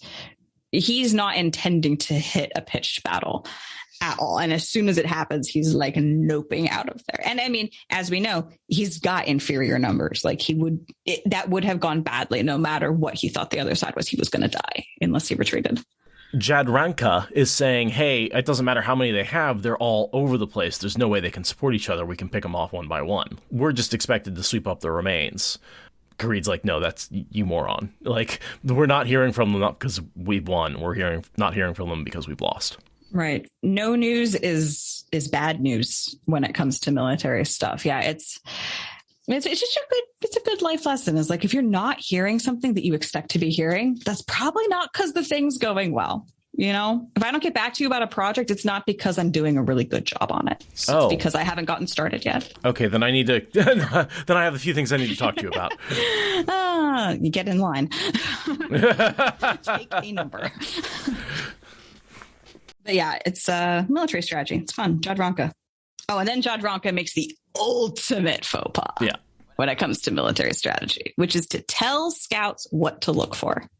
Do not tell people what to look for when you need them to observe the world impartially.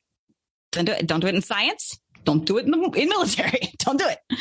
And also, there's a certain amount of go out and then come back and report, whereas he says go out until you find the enemy. And so now Kareed's like, I don't know what's out there at all. Like, they're just scouts traveling forever. Like, are they ever going to come back? And they are not reporting at preset times, so I don't know if they find someone, or maybe they're dead. Yeah, it's a really dumb strategy. Jadranka is either a dark friend or a complete idiot. Mm-hmm. No, but the weird thing is Jadranka he is not accomplished, but he is experienced. He served as long as Karede, yeah. Yeah, so I'm not surprised that he managed to rise in the ranks. I am surprised he's still alive. Right. Maybe he's a dark friend. There's no other references to him. He dies at the end of the chapter, so it doesn't matter. But like, maybe he's pulling a Weimerman. I mean, he's short and thin, and he has a prominent nose. So that's Weimerman. We're done. Yes, because short, thin people are all dark friends. That's the lesson. With a big nose. I mean, that's basically what Padden Fane looks like. Ooh, anti-Semitic tropes. Nice. Let's go there. All right. Yeah. There is a little bit of that in these characters that have big noses and are evil that Jordan keeps referring to. It was the 90s. Yeah. A certain amount of self-reflection wasn't happening by certain people. But yeah, it's I like the name Jadranka, though. I'm always a little sad when he goes away because it's a really cool name. Rolls off the tongue excellently. Okay, so Karede is like, you did what, motherfucker? And that's about the moment when contact with the enemy is made and crossbow bolts start hammering the front of the column, and then power explosions start ripping everything apart. And where the Suldam, they're not doing anything because it's not Aes Sedai who are fighting you, so they can't protect you from the male power. tower, and the whole thing just goes to shit in like 0.5 seconds. Yeah. Yeah. Men and horses were dying under a hail of what he thought must be crossbow bolts. That's the Legion attacking. Why are the Legion leading? Why are the Legion attacking first? Why not the Ashaman? I think they attack more or less all at the same I think time. I assume it's all at the same time, yeah. Also, as we said earlier, they don't know how to fight men. The men have trained to fight women that the Solemn didn't. Right. There's been 2 instances in all of Shan-Chan history where someone tried to get male channelers to counter the Suldam, and it goes badly every time. So they don't train for it. It's not a normal hazard for the Shan-Chan military. What do they do with the men? They killed them. No, but how do they find them before they... I don't think they do. Well, some Dragon Reborn wannabe starting up a Black Tower, I guess. I don't know. For that matter, how do they separate the Soldam from the Damani? I mean, how do the Soldam sleep through the Damani test? What is the test? Have we seen that? We've actually speculated it about that at length. Basically, they test them at the same time, and my assumption is because the Damani can sense the spark in somebody, right? The same way that Moraine can. They just march people in front, and if the Damani sense the spark, they pull them out and say, "You're Damani." And then they test for Suldam. After they've already tested for Damani, they give them the bracelet, and if they can feel the Damani, they get to be Suldam. Now I get it. Because it's been years. I mean... Okay. Thank you, Seth and Radia, for explaining that. There's definitely hours of us hashing that out that led to that quick answer. That took us a little while to figure out. But I think it's a 2-stage thing, which is you march all the girls in front of the Damani, you figure out which ones can channel with the spark, and then you test everybody else with the bracelet. Just as we figured out, not the best strategy. On the ones you caught earlier. Yeah. Yeah. Which is 2 girl childhood friends. One of them might they might be friends one day, and the next day one might be a slaver over the other. And the weird thing about the Shan-Chan is they don't take a different culture and see them as non-human. They actually enslave their own, and they have a very there's a switch that goes from person to dog in an instant. Yeah. And that's... Cultural conditioning is a hell of a drug. Yeah. I guess. Yeah. It's wild. So, meanwhile, the forces of the Shan-Chan are getting ripped to shreds, and Jadranka is like, "We will rally and attack them." And of course, Kareed's like, "Nope, you die." And he says to Nadrock, "We save what can be saved and fall back." And that's pretty much the end of his POV for now. Yeah, he has the thought that he suspected the High Lady Surath and the generals in Ebudar already knew what was occurring up here, too. He's trying to get a little bit of that. Were we sent into a meat grinder to see what would happen? Is that what just happened to my people? I'm a little annoyed. I need to go talk to Surath about that. Well, and don't forget, Surath is a dark friend, so she may be getting inside information from... Yeah, there are plenty of dark friends around that... Right. But I think it's a fairly reasonable assumption when you're in the military and suddenly everyone around you's dying to wonder if the higher-ups controlling you maybe knew that was going to happen and chose to let it happen anyway for reasons... But yeah, then we leave Kareed for, I think, the rest of the book. I think we don't see him again, until the Tuon is missing plotline later. Which is still amazing that he got out. I mean, that was a massacre. Yes, he gets out. He gets out from twice as many with Asherman. He's a badass. And also because he's smart and fast at making decisions, right? He sees the thing go to hell, and instead of trying to salvage the situation, he just immediately cuts and runs. In the name of the Empire. He's like, nope. Most important thing is that we leave. We can't win. He just in a second is like, no, we lost. We already lost. There's literally no point in fighting. Yeah, the next time we see him is at the Wandering Woman with around Matt. Okay. Yeah. In Winter's Heart. Yeah. So yeah, not until we get back to Matt are we going to get any more Kareed.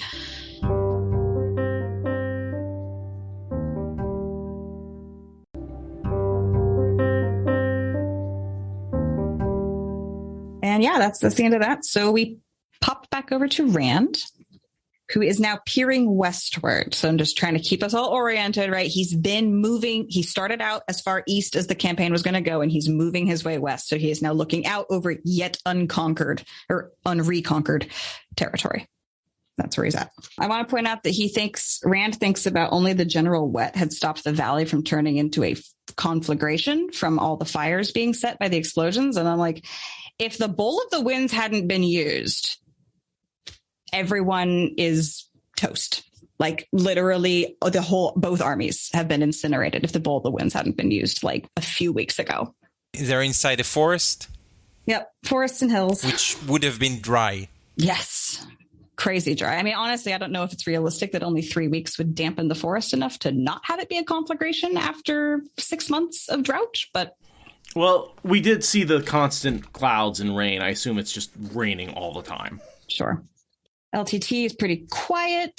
It's been 5 days into the campaign. 5 days since his first Shan dead. Bashir is fascinated by Rockin', which of course, Bashir is like, I want one of those. That's cool. It's just the scouting possibilities of the Rockin'. Exactly. He sees drones and he's like, I know what I can do with that. Okay, where are we at? Fighting. He's humming at Pretty Women. LTT, go away. Women like to comfort horses when they're stressed out, blah, blah, blah. Women are from Venus. So there's this moment where he's up here thinking about how he really wants to go down. He wants to participate in the fight, right? He wants to go down into the forest and fight, but he won't be able to see anything. He wants to strike blindly, but then he'll kill his own people. And it reminded me of the opening of Dragon Reborn when he's stuck in the mountains, being like, there's all these little groups and I want to go to them. And if I go to anyone, I will die and be ineffective. And he's in that same place. He's stuck up on a mountain. Like there's people down there dying for me and I can't do anything. And it's just callback. And he is touching the narrow bundle under his stirrup leather. So yeah. He is touching Kalendor, thinking about that. Foreshadowing the next chapter. So are you suggesting that he's getting like a madness boost while he's doing that, or No, he's just impatient. Just antsy. Just it's like, I could do it. I could do the thing. I could do the thing. I'm not going to do the thing. I could do the thing. I'm not going to do the thing. So yeah, Rand is mad. He's still mad. Oh, and then Sidene is different. That's the next important thing is the soldier comes up and goes to make a gateway in one specific spot. Rand's like, what the fuck are you doing? Why are you doing that? And then all the Ashaman are like, yeah, we've been telling you that Sidene's weird for days and you won't listen to us, but maybe now you'll believe. And that happens. And this is, as they've been pushing closer and closer to Abu Dar, the power has been getting weirder because that's where the Bowl of the Winds was used. And the Bowl of the Winds stressed both Sidene and Sidar, even though the girls activated it just with Sidar. They were at the site. We saw it, in that moment, it was curling the power around things they couldn't see, which is the Sidene. Yeah. Yeah. It pulled on Sidene, and the closer they get, the harder that warp and that resonance is getting. But Rand doesn't acknowledge that, because even though he's constantly holding Sidene, he doesn't acknowledge. He says that the Ashaman are picking off each other's fantasies. He does. But I think part of that is because he's got this other sickness going on from crossing the streams and his dualness with Moradin. And so he thinks that's the source of his sickness, is the source of all the weirdness. He is unable to distinguish between that sickness and the strangeness. Yeah, he has no way of telling that. It's taken us how many rereads to figure out there's a difference there? Like, it's fair. But yeah, that is the issue. Rand hoped they were not all coming down with his new sickness. So he's... They didn't cross streams with Forsaken and Shatter Logos, so they're fine.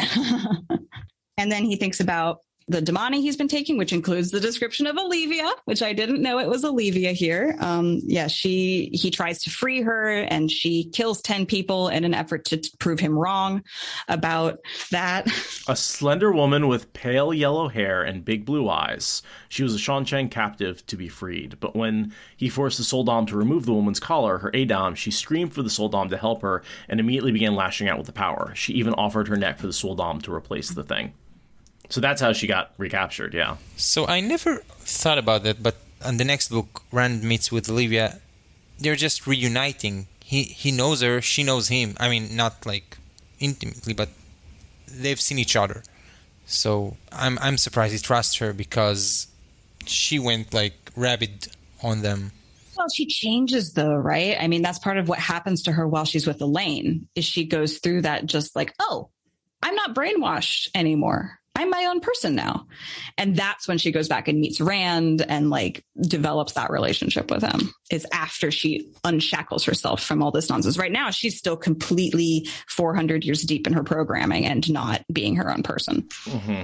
Yeah, I'm surprised about paranoid Rand trusting her. That's a good point.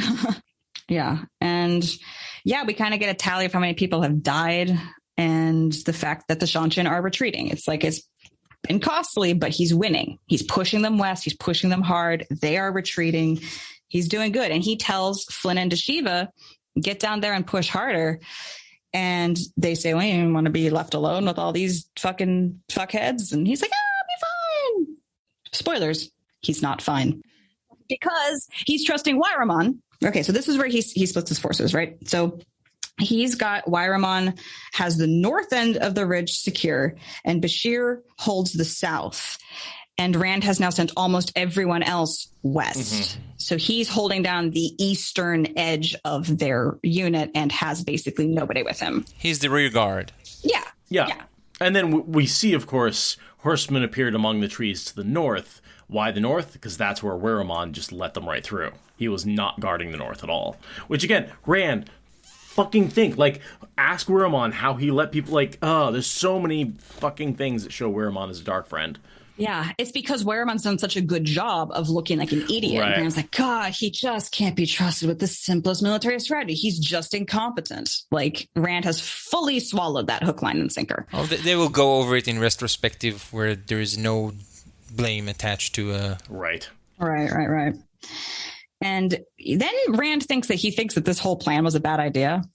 This taking his outpost in the mountains was a bad notion. And I'm like, yeah. Was it though? Well, it would have gone great if you'd known when to hold them and known when to right. Yeah. when to walk away and when to fucking run. Well, but even this there have been more casualties than Rand had expected. 31 defenders dead and 46 companions, more than 200 among the legionmen, and 7 soldiers and dedicated. So yeah.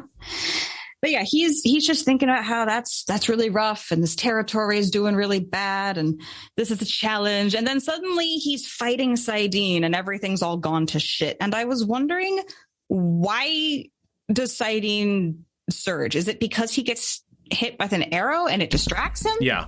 Okay. Yeah, I think he got an arrow, fell on his face. Is he on his horse? Yeah. He notices that he's fighting Saidin before he notices the pain of the arrow. That was what was confusing me. Before he notices the crown of swords on the ground before he notices that his face is on the ground. Right. And he doesn't know he's been shot until he tries to push himself up and then his muscles are like, no.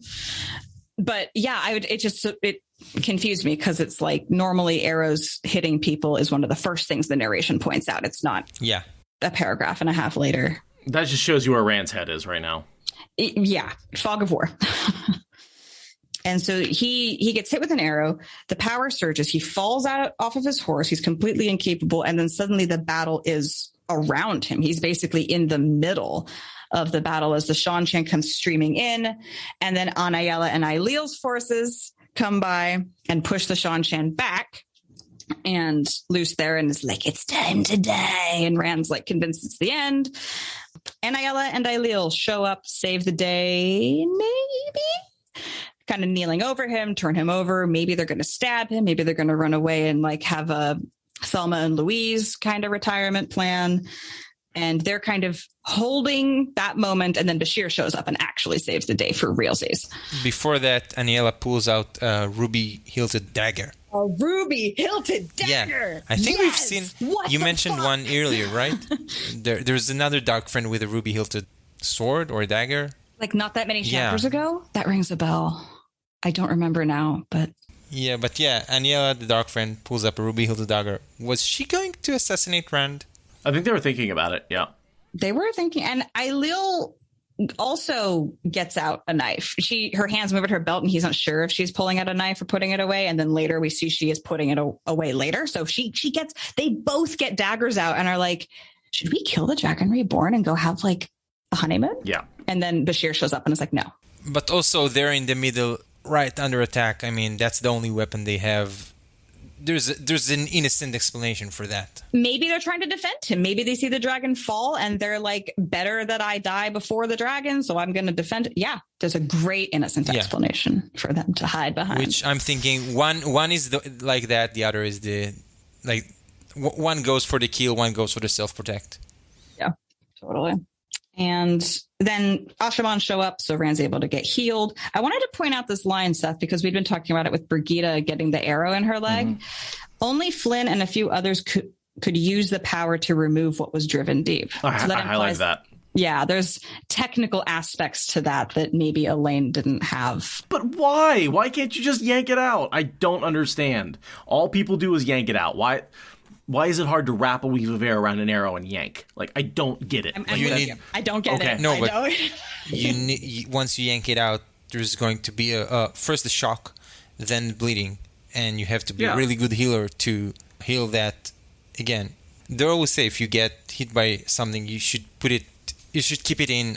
If you're stabbed, you should keep it in because it stops the blood. Mm-hmm. Right, but what's the difference between yanking it out physically and then healing them and yanking it out with the power and then healing them? None.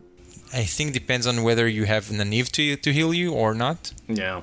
Right. Yeah, I have Nynaeve's in the equation. But yeah, it's an odd line from RJ to say that there is a difference, but I'm never going to flesh it out. But then Flynn, it's not Flynn. A different Ashaman heals him, more, who uses the battlefield medicine, whereas Flynn can do the fancy pants stuff. But Flynn's not here, only Moore is here, so Rand gets the rough stuff. We saw Rand send Dashiva and Flynn away right before the attack. Yeah. Right. LTT is still screaming for Rand to kill Moore. Rand thanks Moore very politely. This man is perfectly fine. And yeah, he studies the two women and wonders what was going on with them. And I just want to ask one thing. Is it possible that Ailil was going to stab Anaiyella to stop her from stabbing Rand? It's possible. Absolutely possible. You think Ailil is suspecting Anaiyella of going after Rand? Well, I know that I'm pretty sure Anaiyella wanted to kill him because she's a dark friend. And she won't get a better chance than that. Yeah. But reading it back, the way the timing works, Ailil says she draws her knife and then says, I think he can hear us. If he dies here, I think then she gets interrupted, but I think she's saying if he dies here, it won't matter. I don't know. Going back, I think they both were going to stab him, to be perfectly honest. I was unsure in my first read, but... I'm not totally sure what Ailil was going to do. Maybe she wasn't sure what she was going to do. Maybe she's just like, I'm in a battlefield and I need my knife out for whatever I choose to do next. Then there's this great exchange where Waraman's like, you can't know how it would pain me if you were injured. And Rand says, I think I know. Dry. So does he suspect Waramon for being a Darkwind? Because... Nah. No, not yet. He thinks Waramon's just dumb. But yeah, Waramon's explanation is, I thought I saw Shanchan, so I went to attack them and left my post. But again, he's completely clean. Yeah, and he's completely clean. And it's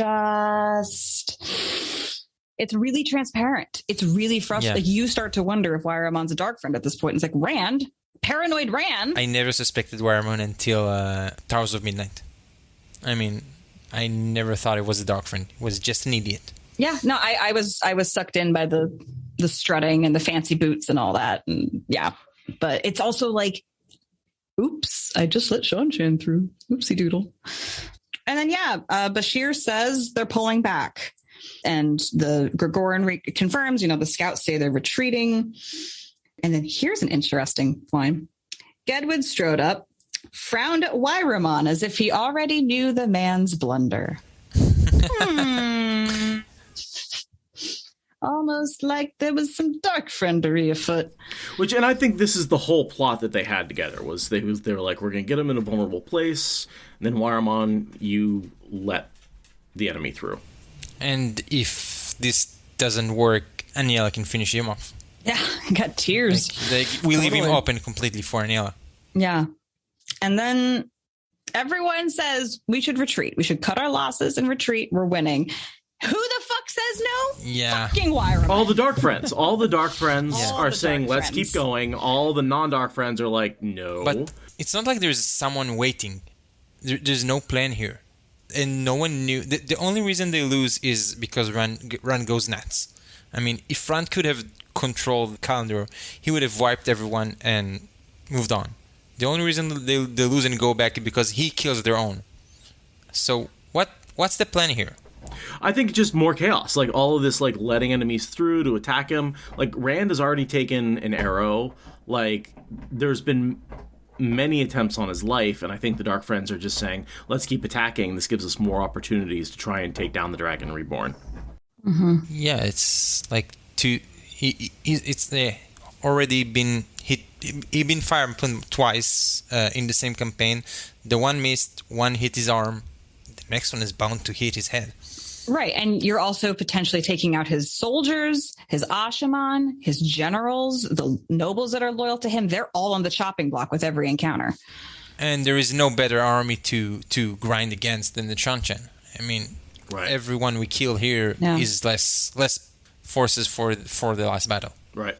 Yeah. And the momentum of it to keep fighting, to keep winning is so great that only Bashir and Gregorin end up arguing against in the end. Like it starts with the Dark Friends and it just cascades into the only two people who are good strategists. They're like, can we not? And everyone else is like, no, kill. So if Rand stopped here, what would that have been a good campaign? Yeah, I absolutely. mean, is that mission accomplished? Yes. Yeah. Bashir's right. Like not all campaigns end with a triumphant march into the city. Like this is a triumphant campaign. It's good. Because from the Shanshan point of view, they still lose. They would have gone marched on Ilian later, I think, if not for Rand with Kalendor.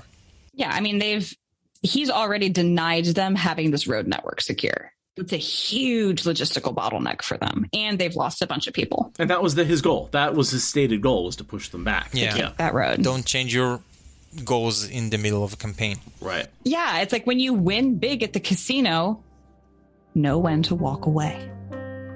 We did what we came for, Gregorin insisted. Light's mercy. Do you think to take Ebu Dar itself? Take Ebu Dar, Rand thought. Why not?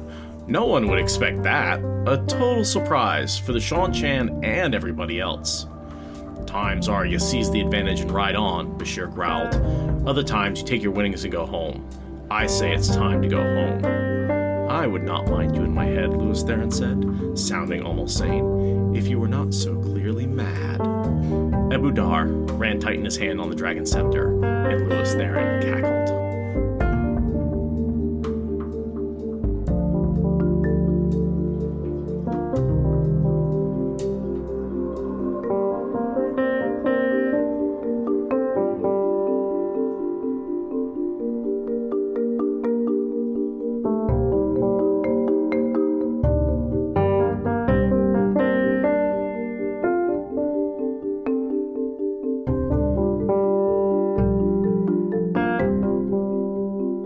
I would not mind you in my head if you were not so clearly mad. My favorite LTT line of all time right there. Yeah, things go downhill from here. Yeah, but that is one of the most iconic lines of the Rand LTT interaction. And we got it in the same chapter as Karede and Aliva. Oh, that's good. All right, well, thank you so much for joining us for this episode. It was a lot of fun to have you on. Yeah, me too. Yeah, and it was great. This was great. Thank you so much. Your insights were great. Your tangents were great. And thanks for staying up so late Thank you. in your own local time. It's only mid-afternoon for us, but yeah. Thanks. This was really fun.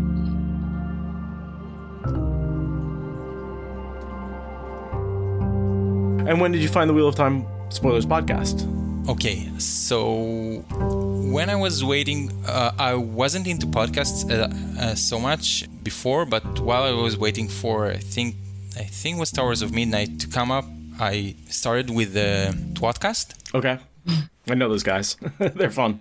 Yeah, and they were going through in preparation for the final one. So it was fun to catch up with them. But then I went on break from Wheel of Time podcast for a few years. And then I went through, while I was reading Sanderson, I was looking for something, and I think I got into Mistborn spoilers before I got into WoT spoilers. Yeah. Okay. And then I said, okay, I need to go back to Wheel of Time.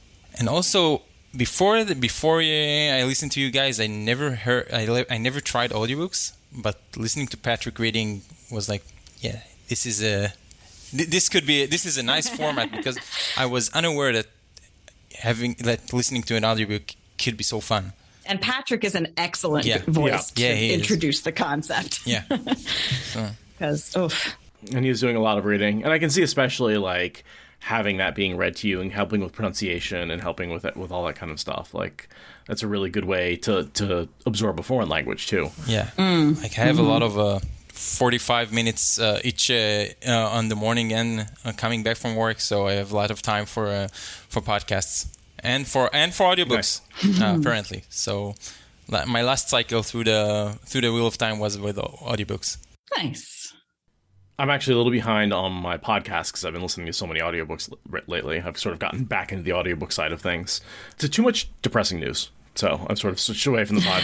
So for me, actually, when you said like you're going to come up in a few weeks, in 2 weeks, I think I wrote to you, I was at 6 stories. That was the episode I was on Nice. on WoT spoilers. So I binged through everything to get up to speed. And Oh, wow. Yeah, and I'm kind of behind on my news podcast, so I don't know what happens in the world right now. That's fine. Yeah. Yeah. Yeah, yeah. Yeah. Nodding.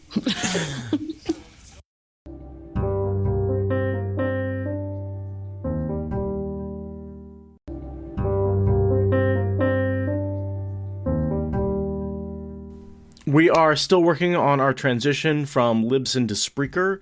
That means you may see some weirdness around the website. If you go to wotspoilers.com, there may be a redirect, there may be an error. I'm still trying to figure all that out. I don't know exactly what's going on. Please forgive me for that. I'm making changes, and then they take a while to show up, and then they're not exactly what I think they are. So if you have any trouble, this is just sort of a general announcement. If you have any trouble with the website, go to Spreaker.com/show/WoTSpoilers.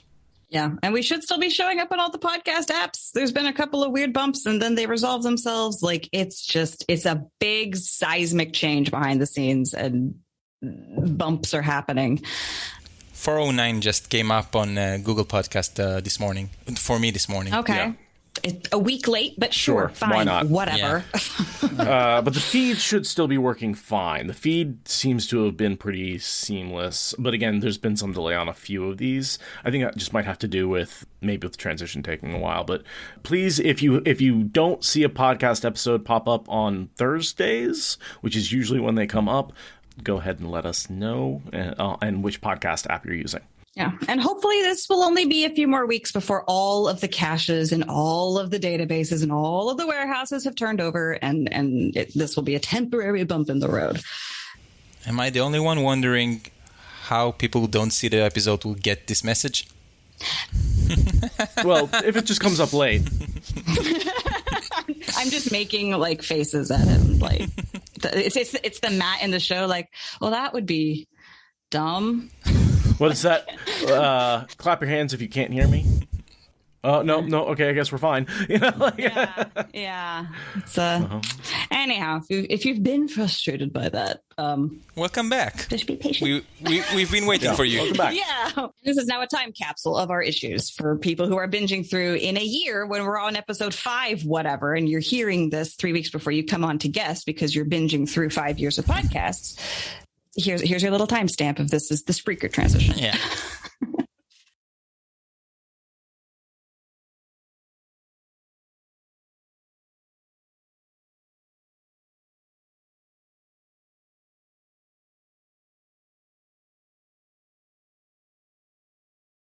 Yep. And on a personal note, I sliced a good chunk out of my finger yesterday and had to go to the emergency room and get 6 stitches put into it.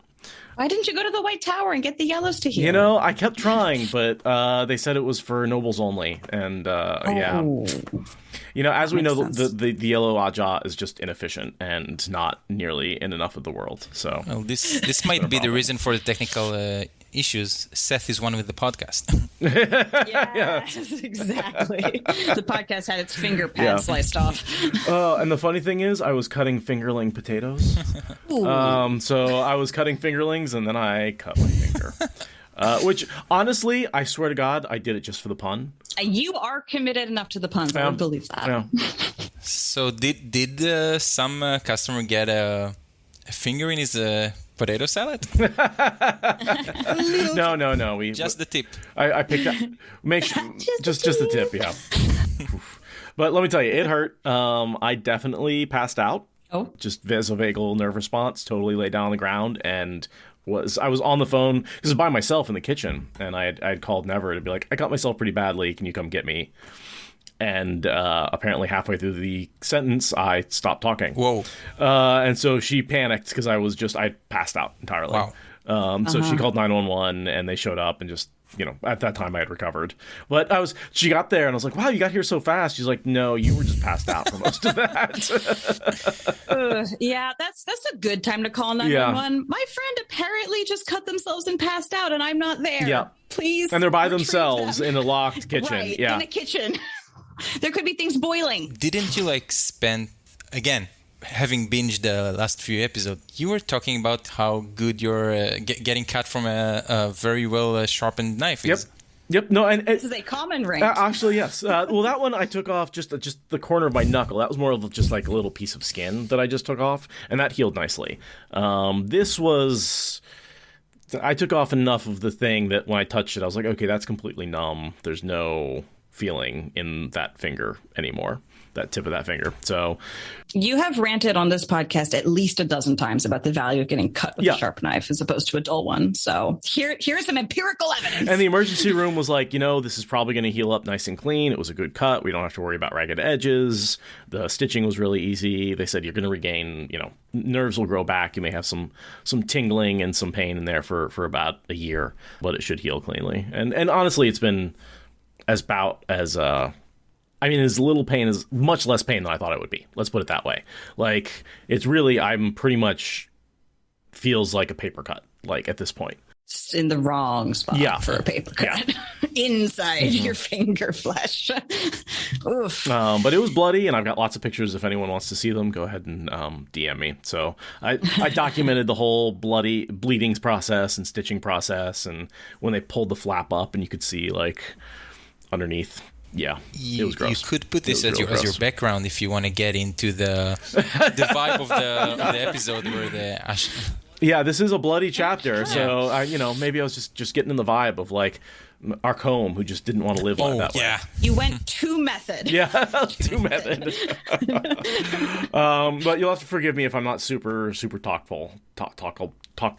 And there we go. Yeah, if I mess up my words more than usual, because still painkillers. Or if I bang my Advil. No good drugs. I didn't get any good drugs. And the other great thing about this is literally my last week at the job. I go years of cooking without cutting myself this badly and needing stitches. Last week on the job, I cut myself badly. It's a sign that you are meant to never return to food service. Ever. It's the end of it. You've given your blood sacrifice. It's done. This contract is sealed. It's not like starting a new job with stitches. Be like, okay, yeah, I have to. I'm a good at my job. I promise I'm not clumsy. I promise. In my personal news, I'm on a different computer, so hopefully there's less background noise. I'm really excited that we don't have a jet engine fan on the laptop going off right next to your mic. I think we're going to see a big difference in, we've been filtering that out, but that means your voice is a little tinnier than I like it to be. Yeah. Hoping that it will be better. I've moved not just from a laptop to a desktop, but it's now literally on the floor instead of on my desktop. Probably not great for the dust, but it has magnetic dust screens. It'll be fine. It was an absolute circus. My brother and my husband made it work. I don't know how it works. Magic box, go blinky blinky. and connect to devices. Like, that is my understanding of how computers work. They didn't let the magic smoke out, so that's good.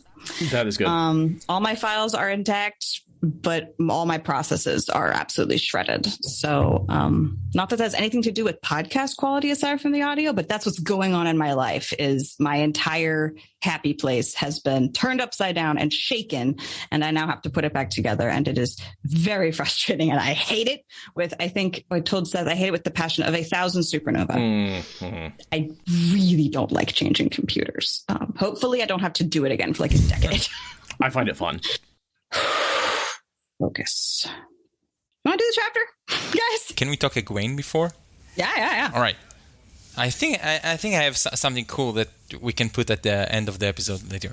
So you guys were talking about Egwene's dreams and talking about Halima's influence on her, right? Mm-hmm. And I really like how you every time you have Min's visions and the dreams, and you try to look ahead as part of the spoiler podcast and try to match them to the events. But this time, what I got from it is that nothing really matched. And I think I have an explanation for that, why that is. So I'll go back a little, because you were talking about what is Halima's goal about messing with Egwene's dreams. I was looking at it like you're at a poker table, and there's a child going around looking at everyone's cards. And that's annoying, but you can live with that. Once that child takes a seat at the table, that's a problem. From the Dark One's view, Egwene was having visions, having dreams, but so far she wasn't at a position to matter. And Min was having vision, but there were secrets. And the Wise One have dreams, but they don't really communicate with Rand and other people. But suddenly Egwene is at a position to do something about these dreams. And incidentally, later these dreams let her know about Messana, for example. So without them, after the purging of the Black Aja, she would have stopped looking. This is what keeps her looking at for Messana. So I think what the Dark One wants Halima to do is somehow make these go away as part of using Egwene as a puppet Amerlin. And as we said, Halima can't do compulsion. Right. And all she does is seduce men and beat women like Delana and Shiriam. So I think what she's doing is she's trying to smother her dreaming, and these are the final 3 dreams that, or maybe like an example of dreams that went through, but they were corrupted somehow. It's not like an intended change, but they are changed. For example, we have Matt's vision. I don't remember the words, but they're talking about 2 Aes Sedai, and he has to make a decision, and there's a fate. And we know there's a vision about Matt and Aes Sedai and Scales and the fate of the world. That's Matt in the Tower of Genji, right? And Moraine. And if that went through, if this is what I think it is, so that would be Egwene knowing Moraine is coming back. Okay? If it's clear. So this is something that has to go. And all the 3 dreams that you had trouble with, and all the 3 dreams that went, are the Tarvarian dreams. Like nothing related to small stuff. It's Perrin, Matt, and Rand. So this is a corrupted dream. And Perrin and Aram, again, Egwene should know Aram, because she said there's a tinker and she doesn't know what's up with him. She should know this guy, all right? And she doesn't. So this what makes me think this is corrupted. And this is a dream that could have warned her about Aram going to attack Perrin. I don't know if she can do anything about that, but this is a dream that could have warned her. And I've got nothing about Rand changing multiple faces. Maybe it's him merging with Moradin. Maybe not. Seth was talking about him going from stone to iron to Quendalar. But I think this is more like, again, something that is corrupted in the process, like that came up wrong. And I don't think Halima knows about these dreams. I think it's a general influence that just smothers the dreams. And after that, I think until she shakes off her contact with Halima, she's no longer having meaningful dreams. Okay, so I get it. So you're thinking that she's still having real dreams, but Halima's just throwing enough noise into it that she's not able to see it as well. Or she no longer has them because I don't remember how it goes further. Might worth keeping an eye on that. But for a while there, she uses Halima as massages as a way to handle the headaches, and later she noticed that if she keeps working through, they go away, and by book 10, I think Halima is running away, and then she loses contact, and then the dreams come back with Masana in the tower. Right. So in your poker table analogy, was Egwene the kid running around reading the cards? So what Halima was doing maybe was kind of like putting like weird like funhouse glasses on the child. Like, you can see, but can you? Can you? Are you sure? Are you sure? This analogy just keeps me thinking about why Egwene can't be a So, Ta'veren. a couple of things. We're talking about is Egwene a fourth Ta'veren? Maybe make her fourth Ta'veren. This is the point where you guys talked about how the Dark One wants Egwene as a puppet, and he pushes her. The dark side pushes her to the top, hoping they can control her. And the Dark One knows Ta'veren, right? You don't do that. You don't push a Ta'veren to the top. You know you can't control that, all right? Right. That's a good point. And I certainly think in the books canonically she is not Ta'veren, right? There's no doubt about that. I'm saying this is why you can't for that, because if she was, you couldn't have the Dark One trying to push her to the top. Yeah.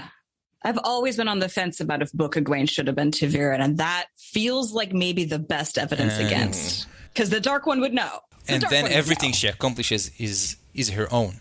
Like it's not the pattern pushing her. It's her will, which is fine. I think it's more meaningful. I don't know. Yeah, that's definitely a debate I like to have about Ta'veren. Is like they don't have a lot of agency in what they decide to do, and that in a lot of ways makes what Egwene and Nynaeve do more meaningful than what the Ta'veren do, because and at the same time it's hard to steal the agency from Matt and Rand and Perrin. Like I don't want to take that away from them. They clearly did a lot, but like. There's a lot of ways in which, like, the whole doves flying up to distract Aegon Padros, like, that's Ta'veren to a T, right? And Egwene has none of that protection, none of that benefit. She has the benefit of being a pawn for a bunch of powerful people, but that's different. But then she takes her destiny by her hand on her own. Totally. Yeah, I like that. Thank you. Yeah, thank you. I was happy to. You guys took a lot of the points I had in mind on the run campaign, and you covered them. Like everything I wrote, like, oh, they missed that. No, like next time. We get there eventually. If not always in the first go around. Because I'm like the third episode of the same event. Right. I had to dig a little deeper. Thank you for listening to the Wheel of Time Spoilers podcast. Rate us in the Apple Podcast app or support us on Patreon. Is that good enough?